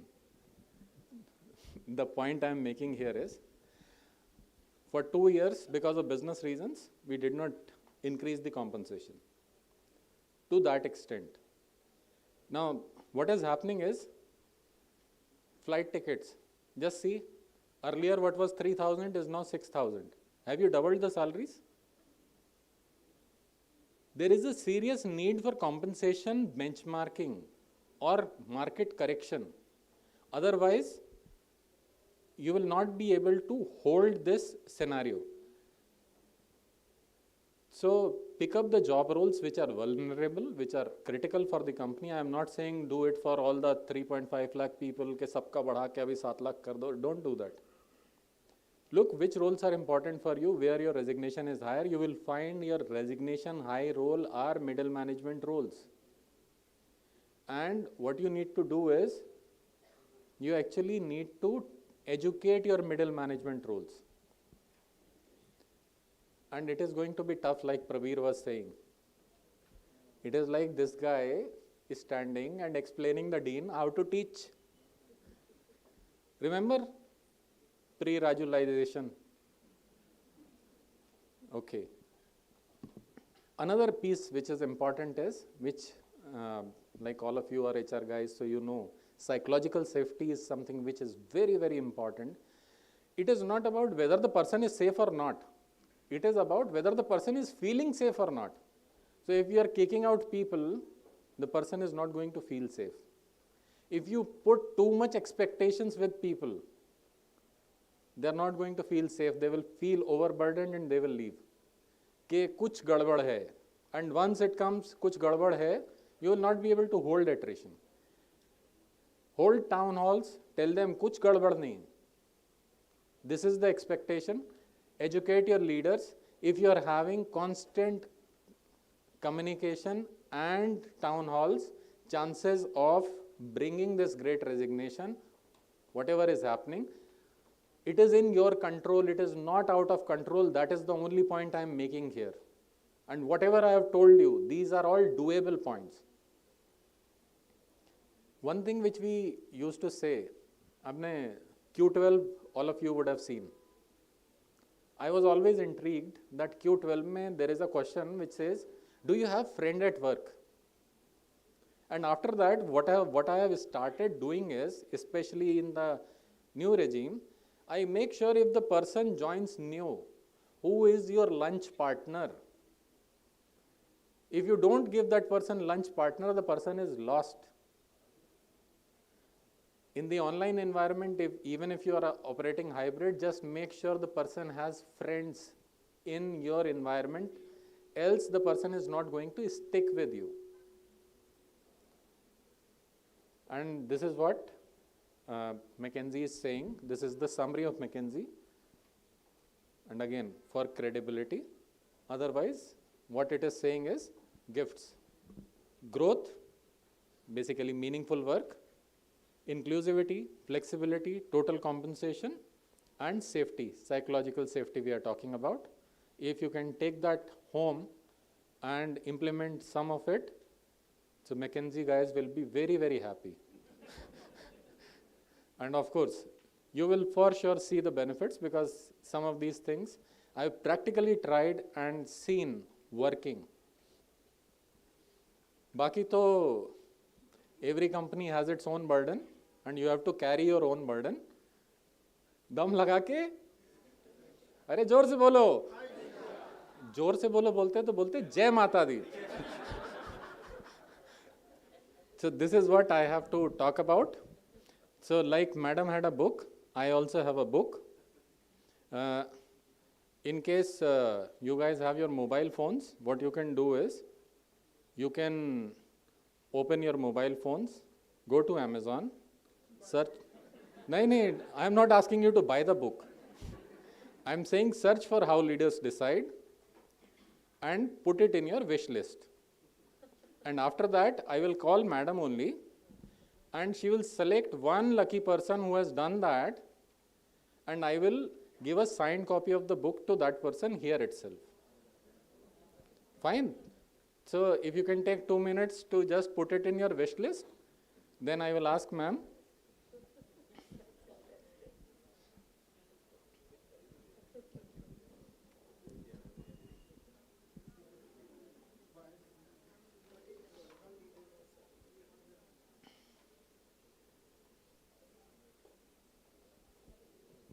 In the meantime, while you are doing that, I will just pull out the book.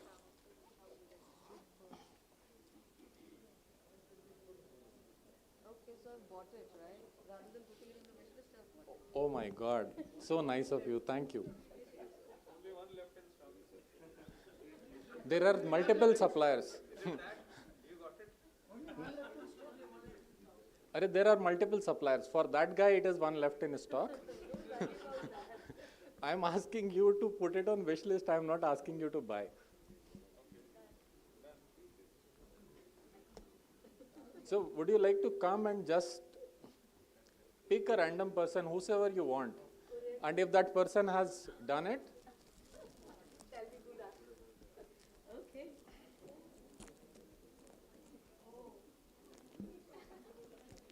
Wow, there are so many hands now. That's like a difficult situation. That would be called partiality here, if I pick one of us. See, I've already purchased it, right? And we will order a few copies for the library on Monday. Okay? So my students are sorted. Fine.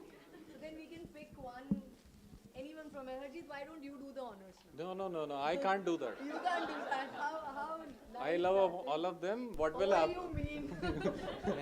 You love all of them, which means that I have to be the, Look, they are from the HR. अभी आपने darlings दिखाया यहाँ पे, That is like a horror story coming out. Don't, really we liked only, it. Darlings, the way she treated. The only problem is I watched it with my daughter and I'm wondering why did I do that. Okay, so मैं सिर्फ ये देख रही हूँ कि आप कितनी देर तक हाथ खड़े रखने वाले. हाँ? नहीं वो मत करिए प्लीज, वो और ज़्यादा डिफिकल्ट हो जाएगा. All right.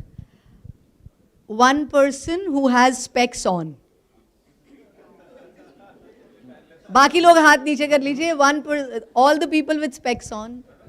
All right. I can't even say someone with a pug on. Oh yes, so yeah, absolutely ma'am, that works. No, but then they're all with specs on. All right.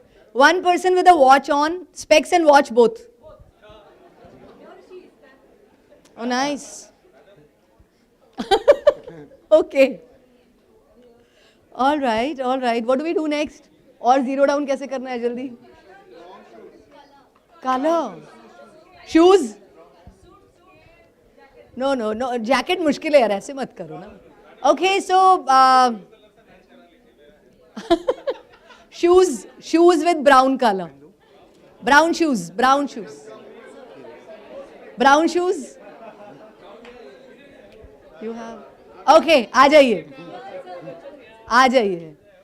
अरे हम आपको और किताबें दे देंगे sir जी, कोई दिक्कत नहीं है. आपको तो मैं देना नहीं चाह रही थी. आ जाइए. My name is Surekha, so I wanted to be written with that. Thank you for being such a sport. But guys, did you learn something from the whole trick? You know, put it on the wish list. I really liked it, huh, Harjeet? That's nice. I'm going to use it. But now I realize, Rao साहब, आप सही कह रहे थे कि आप हरजीत जी को last में बुलाइए. You know, उन्हें काफी देर इंतजार करना पड़ा, but I think it was worth it. Thank you so much. Thank you. Thank you guys. Thanks a lot. Thanks for your love and blessings. And I am sure you all follow him on LinkedIn, right? You all must be doing it already. Yeah. All right. So that we need not say. Thank you. Thank you so much. Thank you, Harjeet. Thank you so much. Thank you, sir, for your insightful words, amazing presentation, and movie references, which made us to understand the topic of battling the Great Resignation easily. We always read your articles and on LinkedIn, but it is a great delight to hear it from you in person. Gratitude and empathy are the cornerstones of leading a holistic life. We are grateful to our speakers and panelists for imparting their wisdoms. As we are towards the end of the event, on behalf of Amity College and HRFI, I would like to thank our director, Dr. Swati Lodha ma'am, Dr. Farida Virani ma'am, Dr. Manmeet sir, for conceptualizing the entire event. I am grateful to the Marcom team, beverages team, maintenance team, and student committees like event team, digital team, tech support, placement committee, alumni committee, and IIC council.